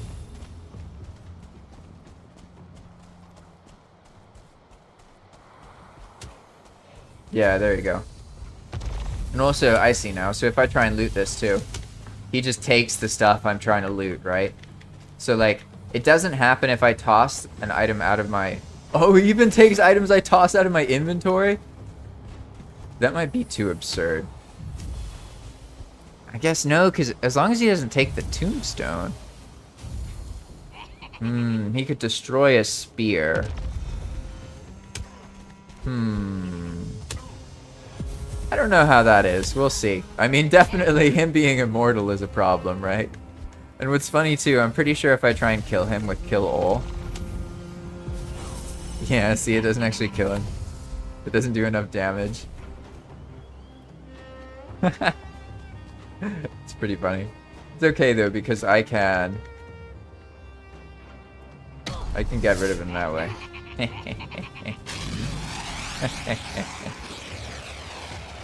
Oh, I'm in the camp, so that triggered the things. That's really funny. Ah, they get killed by the lightning. How long has that been happening? That's hilarious. Alright. I'm gonna set up another test, and then I'm gonna go get my Pinolio. I prepared it earlier, so now it's just ready to mix. Oh, nope, nope, nope, nope, nope.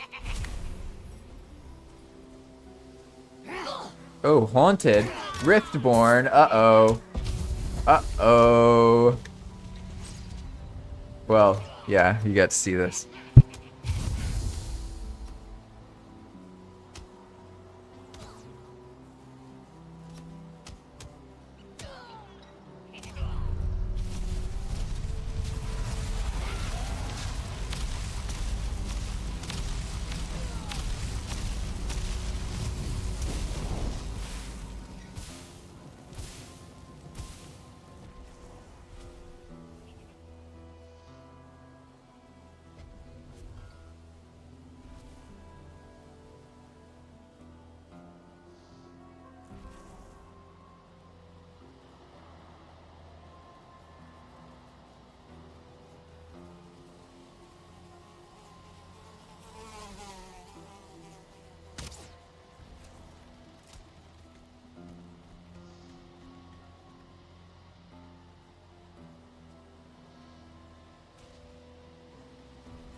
Alright.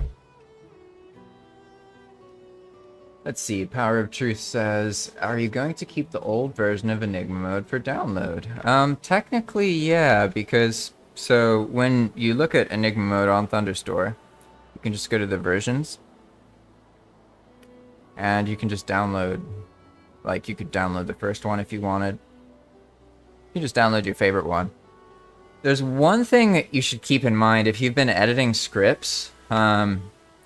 Basically, the way it works is when you make a script to adjust something, you should make a new file. That way, your adjustment will change. It will stay when I update Enigma Mode. If you edit an existing file in Enigma Mode and then I push an update, my update will delete your edit. Make sense? So, as long as you edit in a way where you separate the edit to a different file that you created in the project, then it will be untouched by the update, because it'll only replace the files with the file names that it has. Make sense? So, I don't really know how to communicate this, because this only really matters to people who are, like, actively scripting in Enigma Mode, and I think there's, like, maybe, like, 4 to 10 of those people. But that's a thing. So, on one hand, it could be very good, could be very easy. If you've been keeping your changes in a separated file, then you can just update to the new mode and it won't do anything to you. But if you have been editing existing files and you haven't tracked what you've done, then when I post this edit, it's going to it's going to override the settings or the things that you did. It's going to delete them. So that's just something to keep in mind. I'm stirring my Pinolio. I live off this stuff. It's like my elixir of the gods. I love this shit. It's a mixture of cacao paste, corn, some spices like cinnamon and other stuff, and whole milk. And I quite literally live off of it. Like, I have it like multiple times a day, and I don't eat solid foods habitually. So like, I'll have a meal with a friend, or when like I'll go out to get lunch every like 3 or 4 days. I'll have a meal. But aside from that, I literally just live off Pinolillo. It's insane. I didn't even know you could do that, but I've been doing it for years. And like, the only problem in my life comes from a lack of motion when I use the computer too much. But like, my actual health is like way better than it was when I was eating a bunch of slop and participating in society more. It's actually funny because people will like, they get concerned about my diet because I don't eat like solid food much, but they meanwhile eat a bunch of processed shit and vegetable oils, and like, they're literally eating like industrial waste. And like, I'm the one who's weird because I eat like corn and cacao and milk. You know, it's like, people are so backwards. It's really hilarious, to be honest. I've just accepted it these days.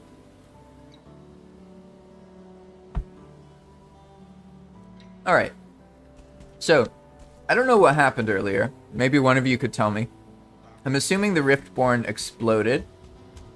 Everything's gone, so that definitely happened.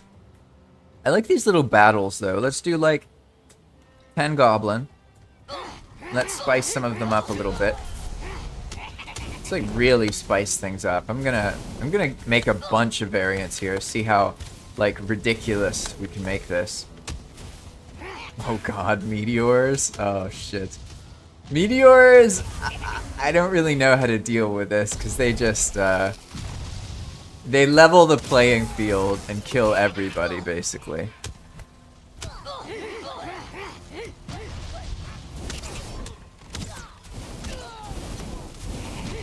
Looks appropriately crazy.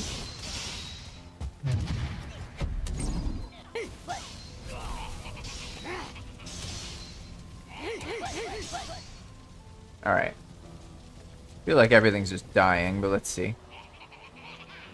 We got our, okay, we need some more Diverger.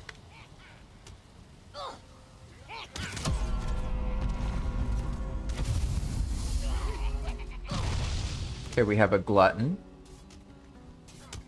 Couple Gluttons. Broodmother. Hider. Haunted. Okay, there's some new ones here. Oh, I like your idea, Cynomad. I just saw that.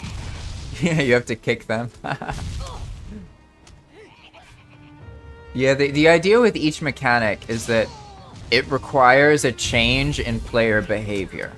Makes sense? So the player should be able to counter the mechanic once they learn the right thing to do. Like, stay away from that monster. Kill that one with melee. You know, let something else kill that one. Let that monster kill itself. You know what I mean? Manipulated, haunted, goblin. Oh, there's a manipulator. That one's really crazy. That one's hard to test, though. I don't know how I'm going to test that. What's this? A meteor, tideborn, goblin, assassin. Yeah, these are nuts. Nuts. How do I give them something that...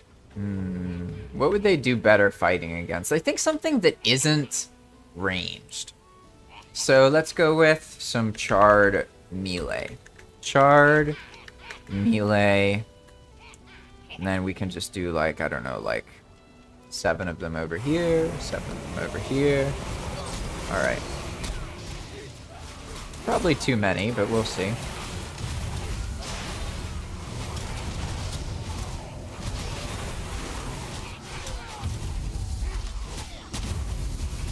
Yeah, it's like, it's hard for me to test anything because there's too much stuff going on. But it's always good to kind of see what happens at scale. Yeah. Okay, the goblin becomes a skeleton thing properly. That worked.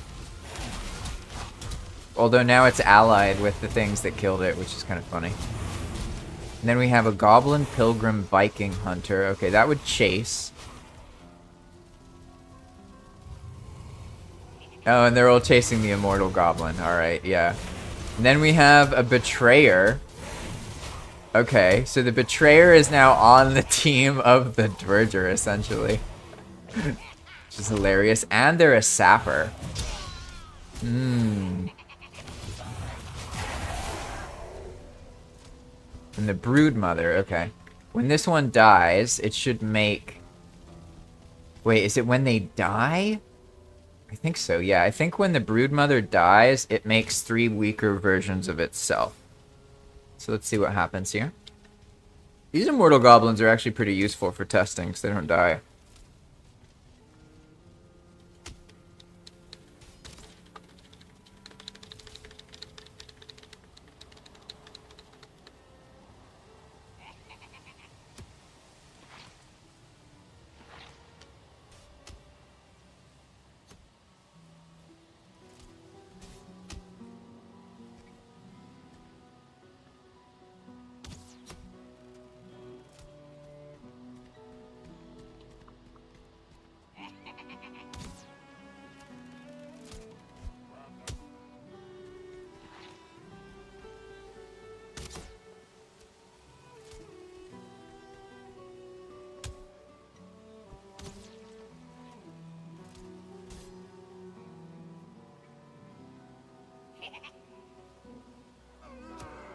It's funny. I like seeing how sometimes just simple things like an enemy attacking a little bit too early makes it dodge an attack completely. Like this goblin often misses because the Dverger punches it and throws it back a little bit, and then it starts its attack, but it then won't hit the... Killed the deer. Then it won't hit the enemy at the right time.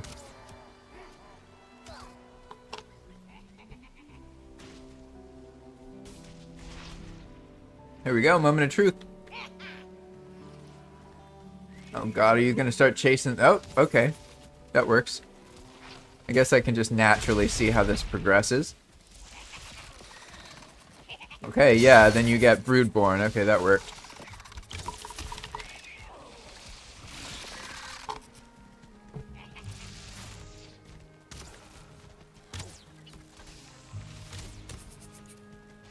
I won't be talking as much now because my voice got super sore. So I'll chat a little bit as I watch what's going on. It looks like most of these work decently, to be honest. I thought they would be more like glitchy or broken, but so far the only one that really doesn't work that I've seen so far is the Immortal. Well, I mean, it's too literal. It's supposed to disappear. But I'm not convinced...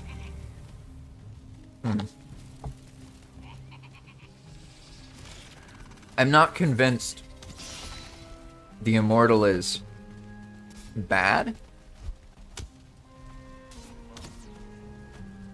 As long as the player knows they can't kill it. Like, the problem is if they think it's immortal and it, you know, they think it's not immortal and it is. What's this? Manipulated. That means there's a manipulator nearby? Oh, the immortal goblin is Oh, okay. One of the red rogues became manipulative, and now it's manipulating the other enemies nearby. Oh, now he's dead. Okay. That's funny. The manipulative one is complicated, but basically, the manipulative enemy basically empowers nearby monsters, but doesn't fight as much itself. Although in this situation, like, it's just gonna fight the things it can see. But basically, if there's a manipulative enemy, it will then make the manipulated enemies go somewhere else with more speed to, like, die in their place. It's kind of complicated. That's the most complicated behavior variant, to be honest. Because it actually resets the spawns of monsters, their spawn location, to another monster to, like, go that direction. So it like alters all the nearby monsters and sends them somewhere, sort of. At least that's like how it's supposed to work, but it's not like they just do that suddenly. Because in Valheim you have to change the spawn location to get the monster to move, but it's not just going to suddenly go there. If that makes sense. It'll like meander there and get distracted by a bunch of things on the way. Pretty cool though. Definitely cool. If they think it's not immortal, they will find out. Yeah, exactly. Make some more of these here. Let's see, we got a pilgrim. That one isn't really observable in this situation. Oh, a shapeshifter. Let's see what happens with him. Looks like I need to work more on the manipulating. Aside from that, though, they look pretty solid, to be honest.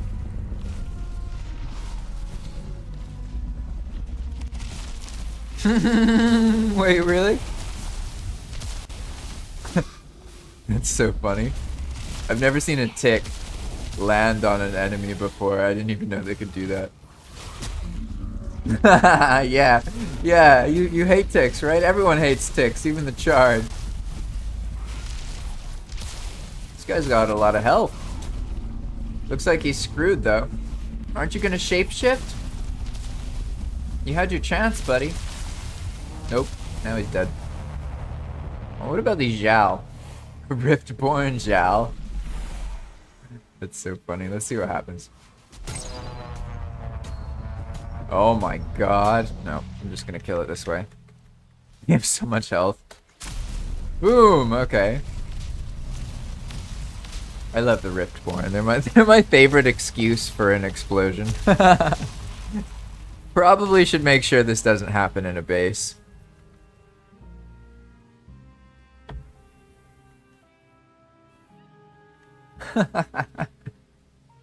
Too funny. Alright. To be honest, testing all these with so many different characters or different monsters isn't really as useful. It's harder to tell what's happening, so I'm gonna go to a smaller amount of enemies. Here we have a couple goblin, one burning. Let's see if the burning thing works. And I'll just give them like 2 to fight, I guess. Yeah, let's see.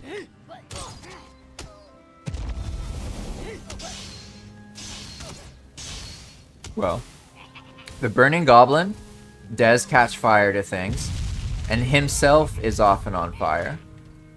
It became a scrapper. That's funny. Okay, there's definitely fire around. I'd say the burning thing works.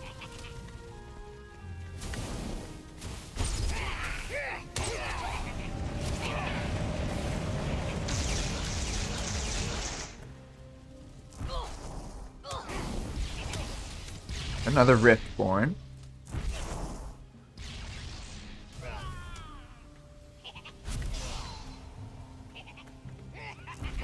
Seems to like the Riftborn. They show up a lot in the Mistlands. Oh, and a Meteor. Okay. Yeah, the Meteor tends to make oh, what's gonna happen here? Just gonna kill all the goblins, probably.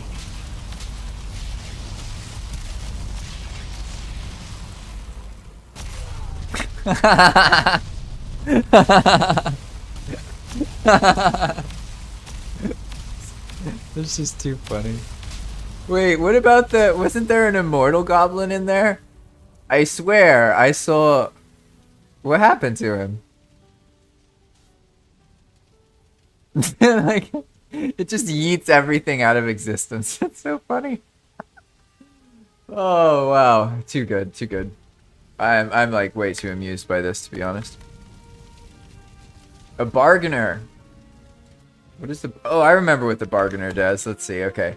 If I remember right, the bargainer, if you hit them once, they then turn to your side. I still have parasites. Oh, players are gonna love parasites.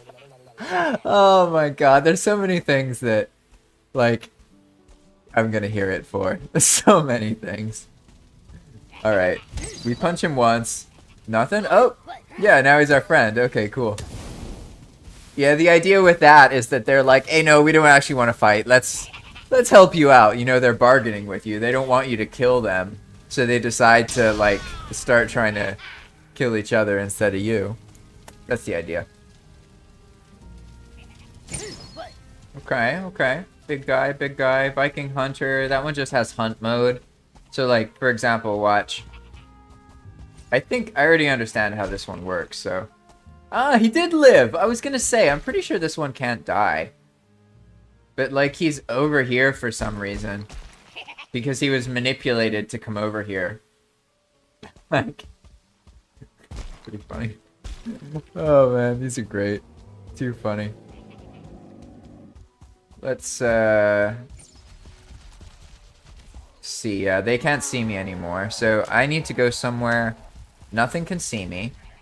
And then, just by being there and turning ghost mode off, the hunt mob, the Viking Hunter, should just, like, separate themselves from the monsters and come to me. Yeah, there he is. Oh. Well, now he got empowered, so I don't know what's happening with him. Hey, calm down. Freaking ticks.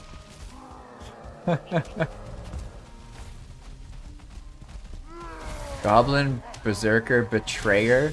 He's on my side? Oh, not anymore. No, he betrayed us. The betrayers flip sides multiple times. So it's kind of like a trap. The player thinks that they're on their side, right? And then they betray them again. Because they're, you know, betrayers, so they're not loyal. Okay, there's the immortal guy. Hello, LTV Heim. Welcome, welcome. So, what do you mean by wait, did I finish the game? So, just so you know what's happening. I understand this is probably quite confusing for people. But basically, I run a vanilla-friendly mod pack called Enigma Mode. This is basically like, you can think of it like New Game Plus for Valheim. If you're used to Valheim, if you've played it before, you're used to the mechanics, then you can play in Enigma Mode, and it reworks all of the game's mechanics and adds new things to it without adding anything actually new to the game. So it's completely vanilla friendly. That means you can put it on a server, and then have crossplay enabled, and play on PlayStation on that server, and have a modded experience. Make sense? I've been working on Enigma Mode. It's like an open source project I manage. So other people help with it. Dakar's helped with things. A bunch of playtesters have helped. Other people have contributed script, etc., etc., etc. I see, I see. So you were here in the previous one. Okay, I understand now. I understand the context. So the public version is 1.31. I'm working on Enigma Mode 2, or 2.0. That's the one that you're seeing me mess with now. And yeah, so last time, yeah, you happen to come back when I'm working on the same thing. Because basically we added 50 different variants of behavior. And there's so many of them that you have to... you have to, like, playtest it a lot. Make sense? So I came back to do more of this playtesting, and that's what I've been working on. Trying to just kind of see how they work. Trying to figure out how to feel about a couple things, right? Like the manipulated monsters don't really work that well. The goblins working better, the nurse is working. Then there's these immortal monsters, and I'm like, trying to figure out how to balance those better. I think as long as the player clearly knows it's immortal, that might work. So what we have to do in that case is go to the data for immortal and see how here it says immortal prefab. I'll answer your other questions in a moment. Let me just make sure I remember this. I need to make this colored. You see how right now the names are all in white? They might not read that it's an immortal goblin, if that makes sense. What I'm gonna do is... Oh yeah, and you can definitely message me. I have a public server on Discord. I run a public Valheim server, so you can just contact me. It's fine. You don't need to worry about I'm not gonna like freak out if someone's asking me questions. But basically, Immortal needs a color. I'm gonna go with purple. Just, I don't know if that'll actually work, but purple. I'm just gonna make it that way so there's something really obvious. Because when players see a colored name, they notice. Whereas if it just says something, they might not really like actually pay attention. So, whoop. Okay. Now the new Immortal ones will have a purple name. It'll say Immortal in purple. But now to get back to your questions. Let's see. You said... Let me scroll up here. And you made this from scratch. Do you play on PC? Can I add you on Steam? Okay. So first thing... how do I phrase this? So most of the scripts are things like this. Okay? This is what it looks like. You have data, which is like a name, and then you have these fields. Alright? And then you have the laws or the rules, the prefab scripts, which are like this, okay? You don't need to know all the specifics. But what I do is I run a project where I encourage people to copy and take from the project and make it their own.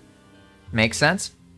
So sometimes people help and they contribute and they make things that I then use and work forward with. Like Dakar. Dakar is the one who made the original script for the autopather. And then I took that script, which was basically like, it started at a certain point and then made a path that goes all the way to the north. Makes sense? And then it ends. And I took that mechanic, and then that's what I based the twisting Enigma Mode paths and the ravines and all the rules for the different biomes, and like I took their base thing and then rolled with it. Make sense? So it's not something that I've only made, but for the most part I've put most of it together. Does that make sense? But it's not necessarily mine, it's everybody's, and that's the whole point, is to show people like Valheim's actually way cooler than people realize, and like the community at large just greatly underestimates what's possible with Valheim. So I want to make it more accessible to people, and I believe that by making a really big project that's completely open source, everybody can copy from and take from, that's going to be key to get people to make more of these worlds, because then instead of starting from the very beginning, they can just take their favorite parts of this and then make it their own. They don't have to use no map, no portal if they don't like that. You know what I mean? So LTV says, so they basically pick up where you left off and add it to make it better or bring a better idea. Exactly. Yeah. And sometimes if I like the thing somebody did, I'll just put it into Enigma. So, like, there's certain things in Enigma that are literally systems players made that I thought were really cool, and I put them in. I don't always do that, because I have, like, I know it seems like I just do things randomly, but, like, these days when I develop things, it's for very specific purposes that usually people don't understand, because, like, they just see how it is at first. But, like, there's reasons I add things like all these behavior variants.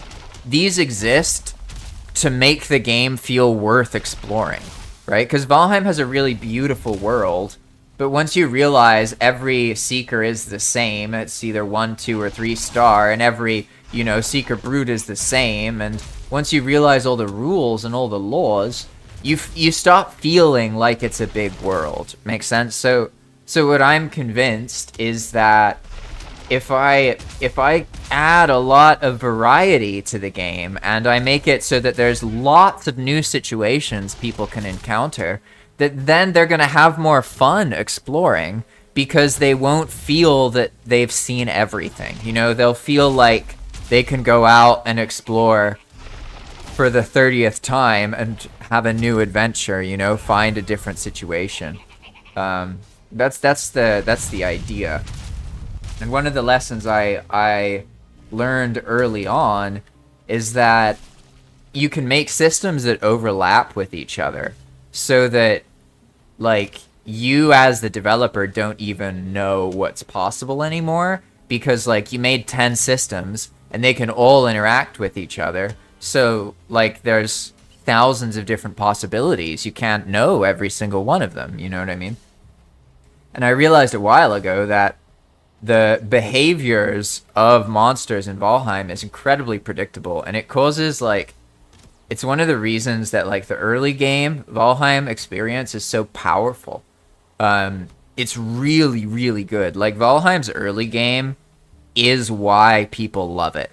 That first experience, especially if you haven't played Valheim before, of, like, being in this big, colorful world that feels huge, that feels mysterious, that feels like there's so much to explore and so much to do, so much out there to find out about. That is one of the reasons that it feels so magical. Unfortunately, what happens is people progress out of that and then they realize that they had made assumptions about the game world and that it's actually a lot more predictable than they thought, and that there's just a couple variants of this thing, and that, you know, once you've seen those, you can imagine all the possibilities. You could keep track of it, right? When you make loads of counteracting systems, you can't imagine all the possibilities. So that's, like, kind of the motto here, and that's the idea. Like, it's kind of like Enigma Mode is a social engineering experiment to wake up the Valheim community and get more people doing these kind of things. Like, I don't know how to explain it. I guess I can elaborate a little bit more, and then I'll end, because I think I've been doing it. Yeah, it's been going on. I've done what I wanted to do, so let me just do this. Okay. So basically, okay.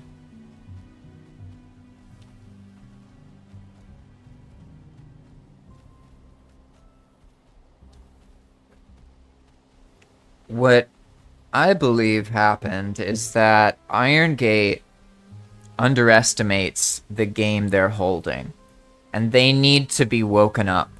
But to wake Iron Gate up, we have to wake the players up. And the players need to learn to stop complaining about Iron Gate and instead to make new worlds. Basically, what Valheim does now is it does this. It makes you think that, okay, it's about building or crafting or survival or whatever, right? And then you can build stuff, okay? Blah, blah, blah, whatever, right? You build a house, okay? That's where it ends for players. They don't realize that not only can you build entire buildings, but you can literally build the rules of the world. You can build mechanics. You can build quests.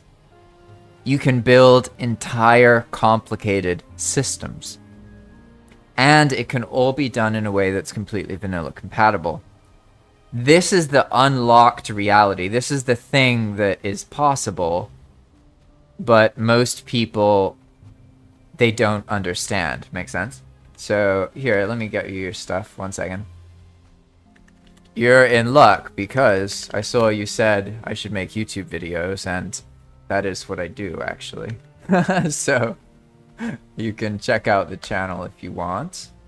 But basically, I make loads of tutorials about Valheim, and I've been really trying to, like I said, increase the awareness of this. But basically, I encountered a situation where the things I'm teaching are too far ahead of where players currently are. They're not ready for this yet.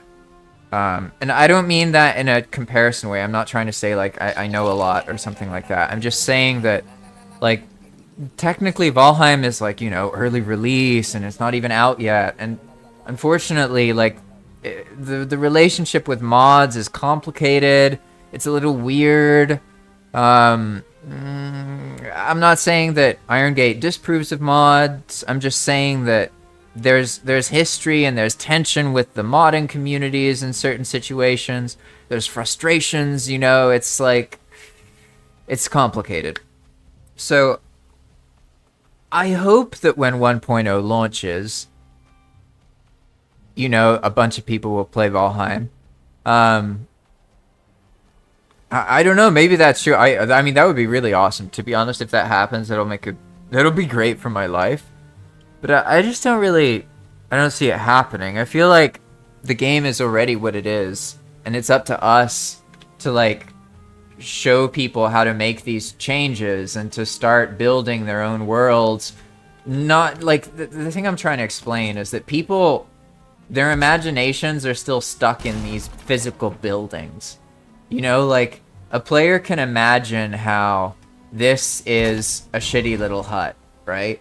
So then they can imagine how there can be really huge, extravagant bases and giant castles, right? They can imagine all that stuff. What they don't understand is that you can animate the rules of the world itself. You can change the mechanics. You can change the progression. You can literally use Valheim not as a base building game, but as a game building game, like Roblox or something. Like, you literally use Valheim as a game development engine to build your project in, and it could be whatever you imagine.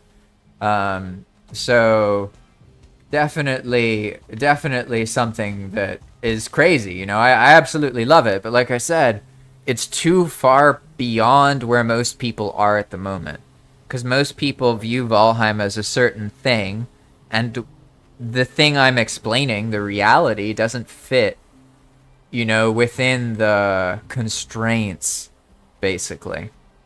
And so it's not that I don't think that people will play Valheim when it launches. I know there will be a lot more traffic when it launches. The thing is, because of COVID and the millions of people who played already, and their perceptions and their beliefs and the management style of the studio, I'm not convinced that the launch of 1.0 will actually finish off the demand. Does that make sense? Like, I'm pretty sure the game has technically already launched. Like, it's actually already launched. And in the English-speaking world, the Valheim players are more saturated. So the future of Valheim, from my perspective, is in the non-English-speaking world and with community servers and, like, adjusted experiences. Because the unfortunate thing is the developers, like... Yeah, I know, maybe you don't know much about the developers. And welcome to the YouTube channel, by the way. Like, I'm glad you're here. That's awesome. But basically, the developers of Valheim, they don't speak about it like, oh, 1.0 is coming out and then there's going to be more content. Like, that's not the attitude. The attitude's like, we're getting it done and then don't expect anything from us. It's done. Like, maybe we'll balance some patches. Like, I'm just trying to be honest. Like, obviously, I want Valheim to you know, to grow and to flourish, and for people to really see how beautiful the game is and what it can be used for. But, like, to not acknowledge the circumstance that Valheim exists within. Like, I feel like I'm misleading people if I make it seem like, you know, Deep North's gonna come out and we should be super excited and that's all gonna happen. I am excited, but I don't think Deep North is gonna fix all the problems. Does that make sense? So here, let me get you that Discord link. 1 second here. So just so you know, I have a community server with 2 other Valheim, like, community people. So it's called the Poolside, but it's not, the Poolside isn't my server. I have one spot on the server. Make sense? So I'm gonna send you a link to the Poolside, And then you need to find the JP Valheim section, okay? So here's, we're going back here. Here's the Discord thing. Let me know if that works, okay? I just sent it in the Restream chat, so it should be fine. So, but that's where, like, I'm not trying to be like a downer. I'm trying to explain, like, these are what I understand, and this is one of the reasons I'm working on Enigma. I'm trying to pivot Enigma to be in a position where it becomes a catalyst for the Valheim community that communicates to Iron Gate that there's other things that they can do to add more depth to this game. I didn't used to have this attitude. Like, I really didn't. I used to be very excited about everything Iron Gate did. And what changed it in me was actually listening to them speak in interviews. So, like, that's why I think it's important to address these things. Because, like, if I just encourage people blindly, and then they go off and listen to an interview with, you know, one of the lead team members, and in the interview they talk about not having any inspiration and how they haven't really had fun since they made one bat in a frost cave years ago, like, you know, I don't want to put people in that position. It makes me feel like I'm lying. So, like, I know it's uncomfortable, you know, and people they don't want to hear that, you know. They want to hear that Valheim's going to come out and all these players are going to come back and it's going to be super popular again, and that there's loads of people who are just waiting to have that experience. And like you're not wrong. There are a lot of people who are waiting for 1.0 to come out to play Valheim, and they've never played before because they've been waiting for it to not be early access. I'm not saying that's not true. I'm just saying that what's going to happen, what I would bet is going to happen, is that people are going to join, and they're going to join for the Deep North. But to get to the Deep North, because of the way Valheim is designed, most of those players are not going to experience the Deep North. They're going to re-experience the linear very beginning of the game. And the Deep North point, even if you rush to get there, is at least like 20, 30 hours into the experience. So, like, they're going to get burned out or on the way to bored by the time they even get close to it. Because it's an end game experience. Like, that's just how it is. And, like, if Valheim was less linear, that wouldn't be the case, but it is. You can't just make a new world and, like, be in the Deep North. It doesn't work that way. You got to make a new world, be in the meadows, progress through that, go to the Black Forest, progress through that, go to the swamp, progress through that, do the plains, and maybe you can adjust the order that you do the biome in a little bit. You know what I mean? But, like, for the most part, it's the same experience every single time you have a playthrough, which is kind of at odds with the fact that the actual map is a procedural world generating masterpiece. Like, I love it. I'm not saying it's the best world gen ever, but, like, the map itself is super unique. It's got loads to discover, loads of new things. The problem is that the game design doesn't hold up to the world gen. So the player stops giving a shit about the world way before they even start to encounter the limitations of the world gen. And you basically have a situation where the world generation is completely bottlenecked by the game design and the attitude of the developers. Because, again, like, they don't understand these things. And I don't know what to say about that. Like, I don't know, like, how is that, you know, how can they have a game and, like, not care about the servers basically as much? They really don't prioritize servers. Just for reference, like, when you have a Valheim server, you can't even use Devcommands on it unless you use a mod. Like, the only thing you can do on a Valheim server that's fully vanilla is ban or kick players. That's it. Like, you can't even use basic Devcommands unless you're willing to put a mod on your server. There's so little actual consideration from their ends to the dedicated server experience. And, like, it it's indicative of problems. Also, like, people don't realize that, like, yeah, they've had other situations, right? They have it on Xbox, they have it on PlayStation, they have it on these things. But, like, those are ports that were managed by another team.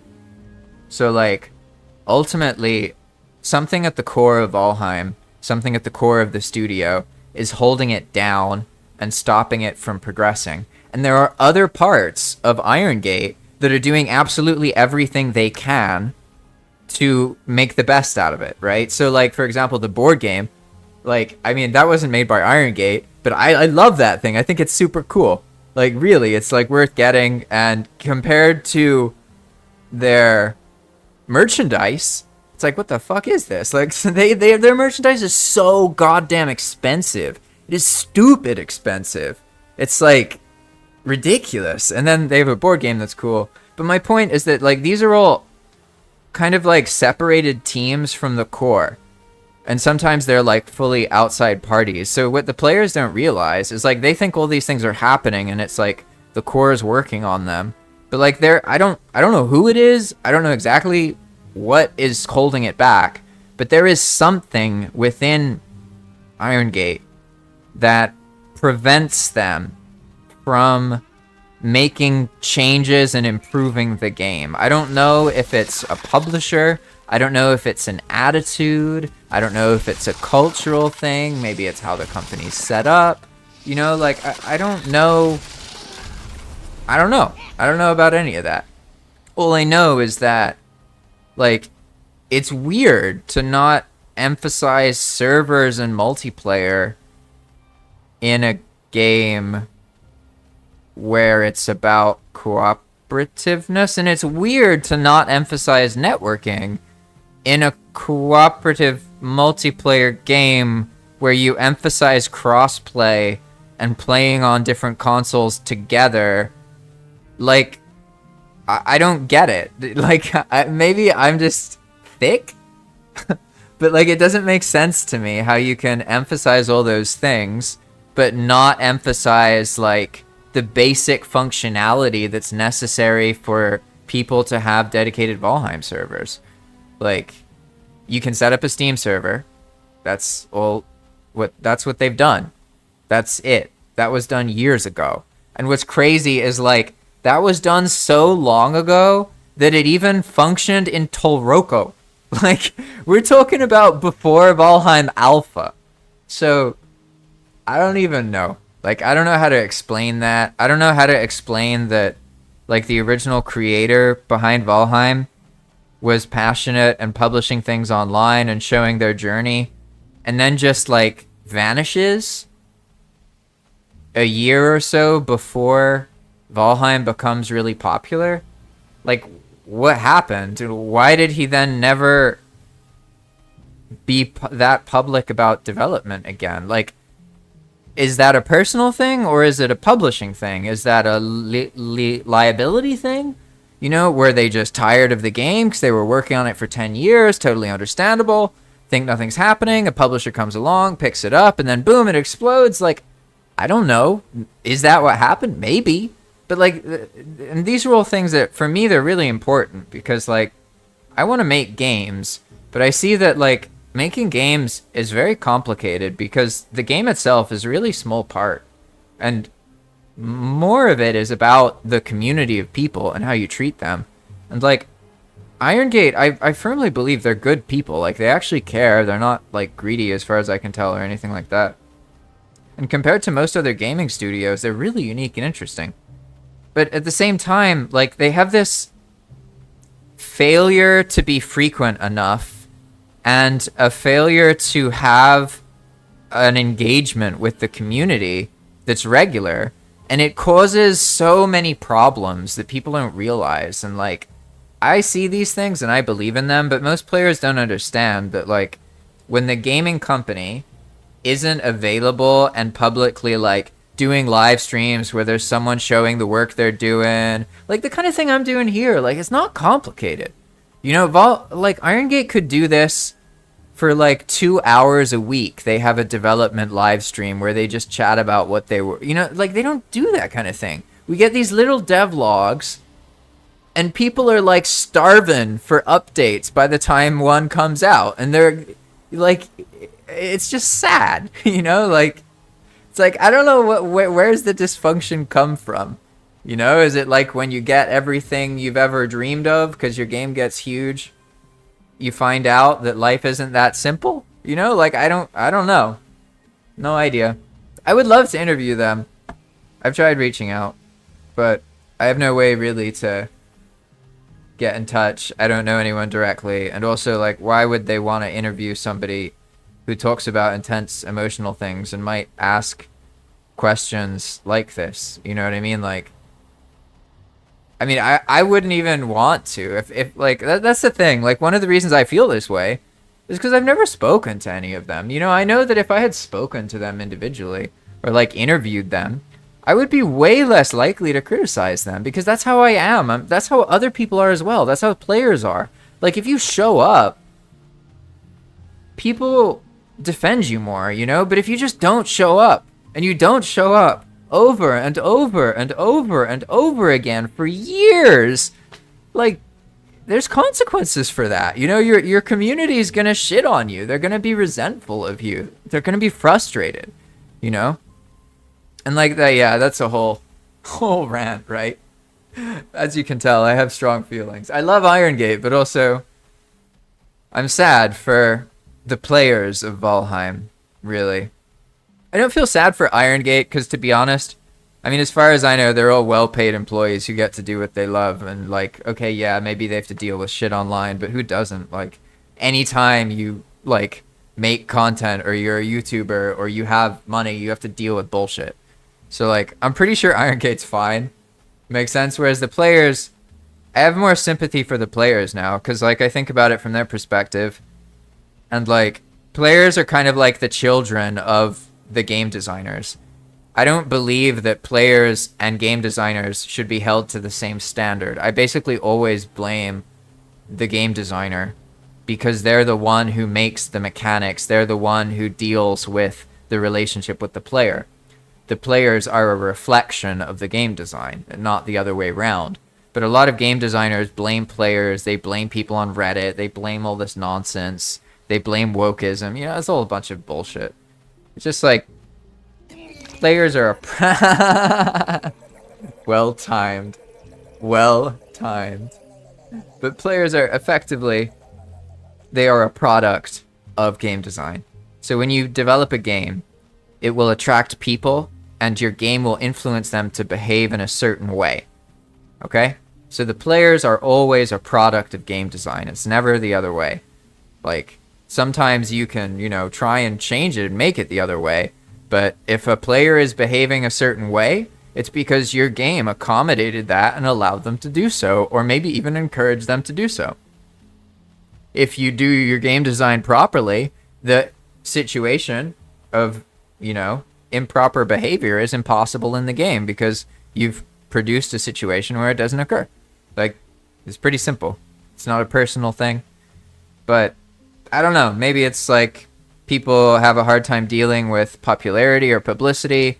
Maybe it's some contractual obligation to publishers. You know, like, I don't know. No idea. But hopefully we can get there to be more communication by kind of filling this void. Make sense? So that's the attitude. And I think the community in general can make up for everything and show Iron Gate that there's a lot more that can be done with the game and restore Iron Gate's faith in the game. But, like, I just don't expect that that's going to happen just because 1.0 is done. Like, if I'm honest with you, I'm pretty sure the people currently working on Valheim, like, once 1.0 is done, like, maybe that team will even downsize, or like, only a couple of them will remain to maintain Valheim or something. Like, the attitude is absolutely, like, they're done with it and moving on to other things. They have other projects they're working on, you know what I mean? So, I would bet that if something does change with Valheim where it gets viewed as an opportunity again, Because right now they don't treat it like an opportunity. They treat it like something whose time has passed and they just got to finish it and get it done. But obviously, for your players to be excited about your game, you need to believe in your own game. You need to, like, you need to have faith. You need to be excited and show your enthusiasm. If you don't have that in your own game, like, how are players going to have that? Like, you know what I mean? If you don't, as the developer, you don't even believe in it anymore. Like, you know what I mean? So what I'm saying, what I'm suggesting is that I would bet that if Valheim is ever purchased, that there is actually a chance that we get what we want. And it pains me so much to say that a purchase of a company, which is normally a horrible thing for a game studio, a horrible, horrible thing. But unless Iron Gate were to pivot on their game design philosophy, like, we're not, it doesn't seem like we're going to get networking fixes. Like, they've outright said that we shouldn't expect that. And, like, I mean, I don't know. You know what I mean? Like, how do we deal with that? What do we say, right? So these are all just things, food for thought. But from my perspective, I'm not trying to say like, oh, this is horrible, blah, blah, blah, it sucks. I'm explaining like, this is why I do what I do. I perceive these things as a problem, and I believe that the work that we're doing will lead to the solution in the future. The thing is, I don't know about the timing. I don't know, like, will it be 6 months? Will it be 2 years? Will it be 5 years? Like, I don't know how long it takes until making more of these custom worlds is a thing. But for now, I'm doing everything in my power to show people. But I'm just one person, a very niche, small person on YouTube who does something that very few people know about. So, like, realistically, I can only do so much. I'm doing everything I can. Fate will determine how it goes. Other people will stick in and contribute, and ultimately, all together, maybe we'll be able to make a big enough splash that Iron Gate takes another look at the multiplayer situation or dedicated servers. You know, I mean, if I could have one conversation with them about dedicated servers, like, oh my god, that would be so cool. But, like, you know, my nature is to ask very personal questions about how people feel, you know, and I've already listened to them in interviews, so I know they feel burned out in these things. So it's like, fuck. Like, I don't want to put the spotlight on that, you know what I mean? I'd much rather encourage them or help them feel really inspired. So that's why, like, I think the way to do that, they don't need to be told what they're doing wrong. They need to see something that is so loving of their game that it shocks them. You know what I mean? Like, they need to have an experience that shows them they're wrong, but in a loving way. Not like, fuck you, you're wrong, listen to me. But like, hey, maybe it's time to let go of these things that you believe. Does that make sense? Like, but I don't know how that's going to happen. I don't know how any of that's going to happen. You know? Yeah, you're right. You're right, though. Players do crazy, crazy things. It's true. I'm excited. We'll see how it goes. But anyway, for now, I've been ranting long enough. Done a bunch of playtesting. So I'm off. If any of you want to check out Enigma Mode, remember that Enigma Mode 1.3 is currently public, so you can just install this yourself. I recommend you start a new world, but you could install it on an old world. It'll do some craziness, and you'll get a chance to do that. Alternatively, I do have a Patreon if you want to support my work. I work like full-time on this, and I earn less than $1 an hour. I earn like 40 to 60 cents an hour. So obviously that has put me in a situation where I only am able to do this because I have credit and I live in the third world. So I can afford to live my life and, you know, just go $100 into debt every month for years, and it's not a big deal. I've been doing that for a while. So that's the situation I live in. It's not that big of a deal, but at some point I will have to like do more, and I'm doing everything I can to make this YouTube thing work. As you can tell, like, I'm more scheduled out. I have these videos coming out, the live stream set up, and So now moving forward, I have a schedule, more tutorials. I'm doing everything I can. We'll see how it goes. I just got to maintain it, got to keep going, keep working on Enigma. Who knows? I don't know how things will go, but to be honest, I never knew that this was going to happen. Enigma is like this holy spiritual experience for me. I don't know what it is. I just know it's something that is the most meaningful thing I've ever done in my life. So obviously, like, I keep doing it because it's either keep doing something that's really meaningful or what? Like, there's nothing else. So obviously, I'm going to keep going. So anyway, thanks for watching, everybody. Love you all. Thanks for all the support. I'll see you in the next video.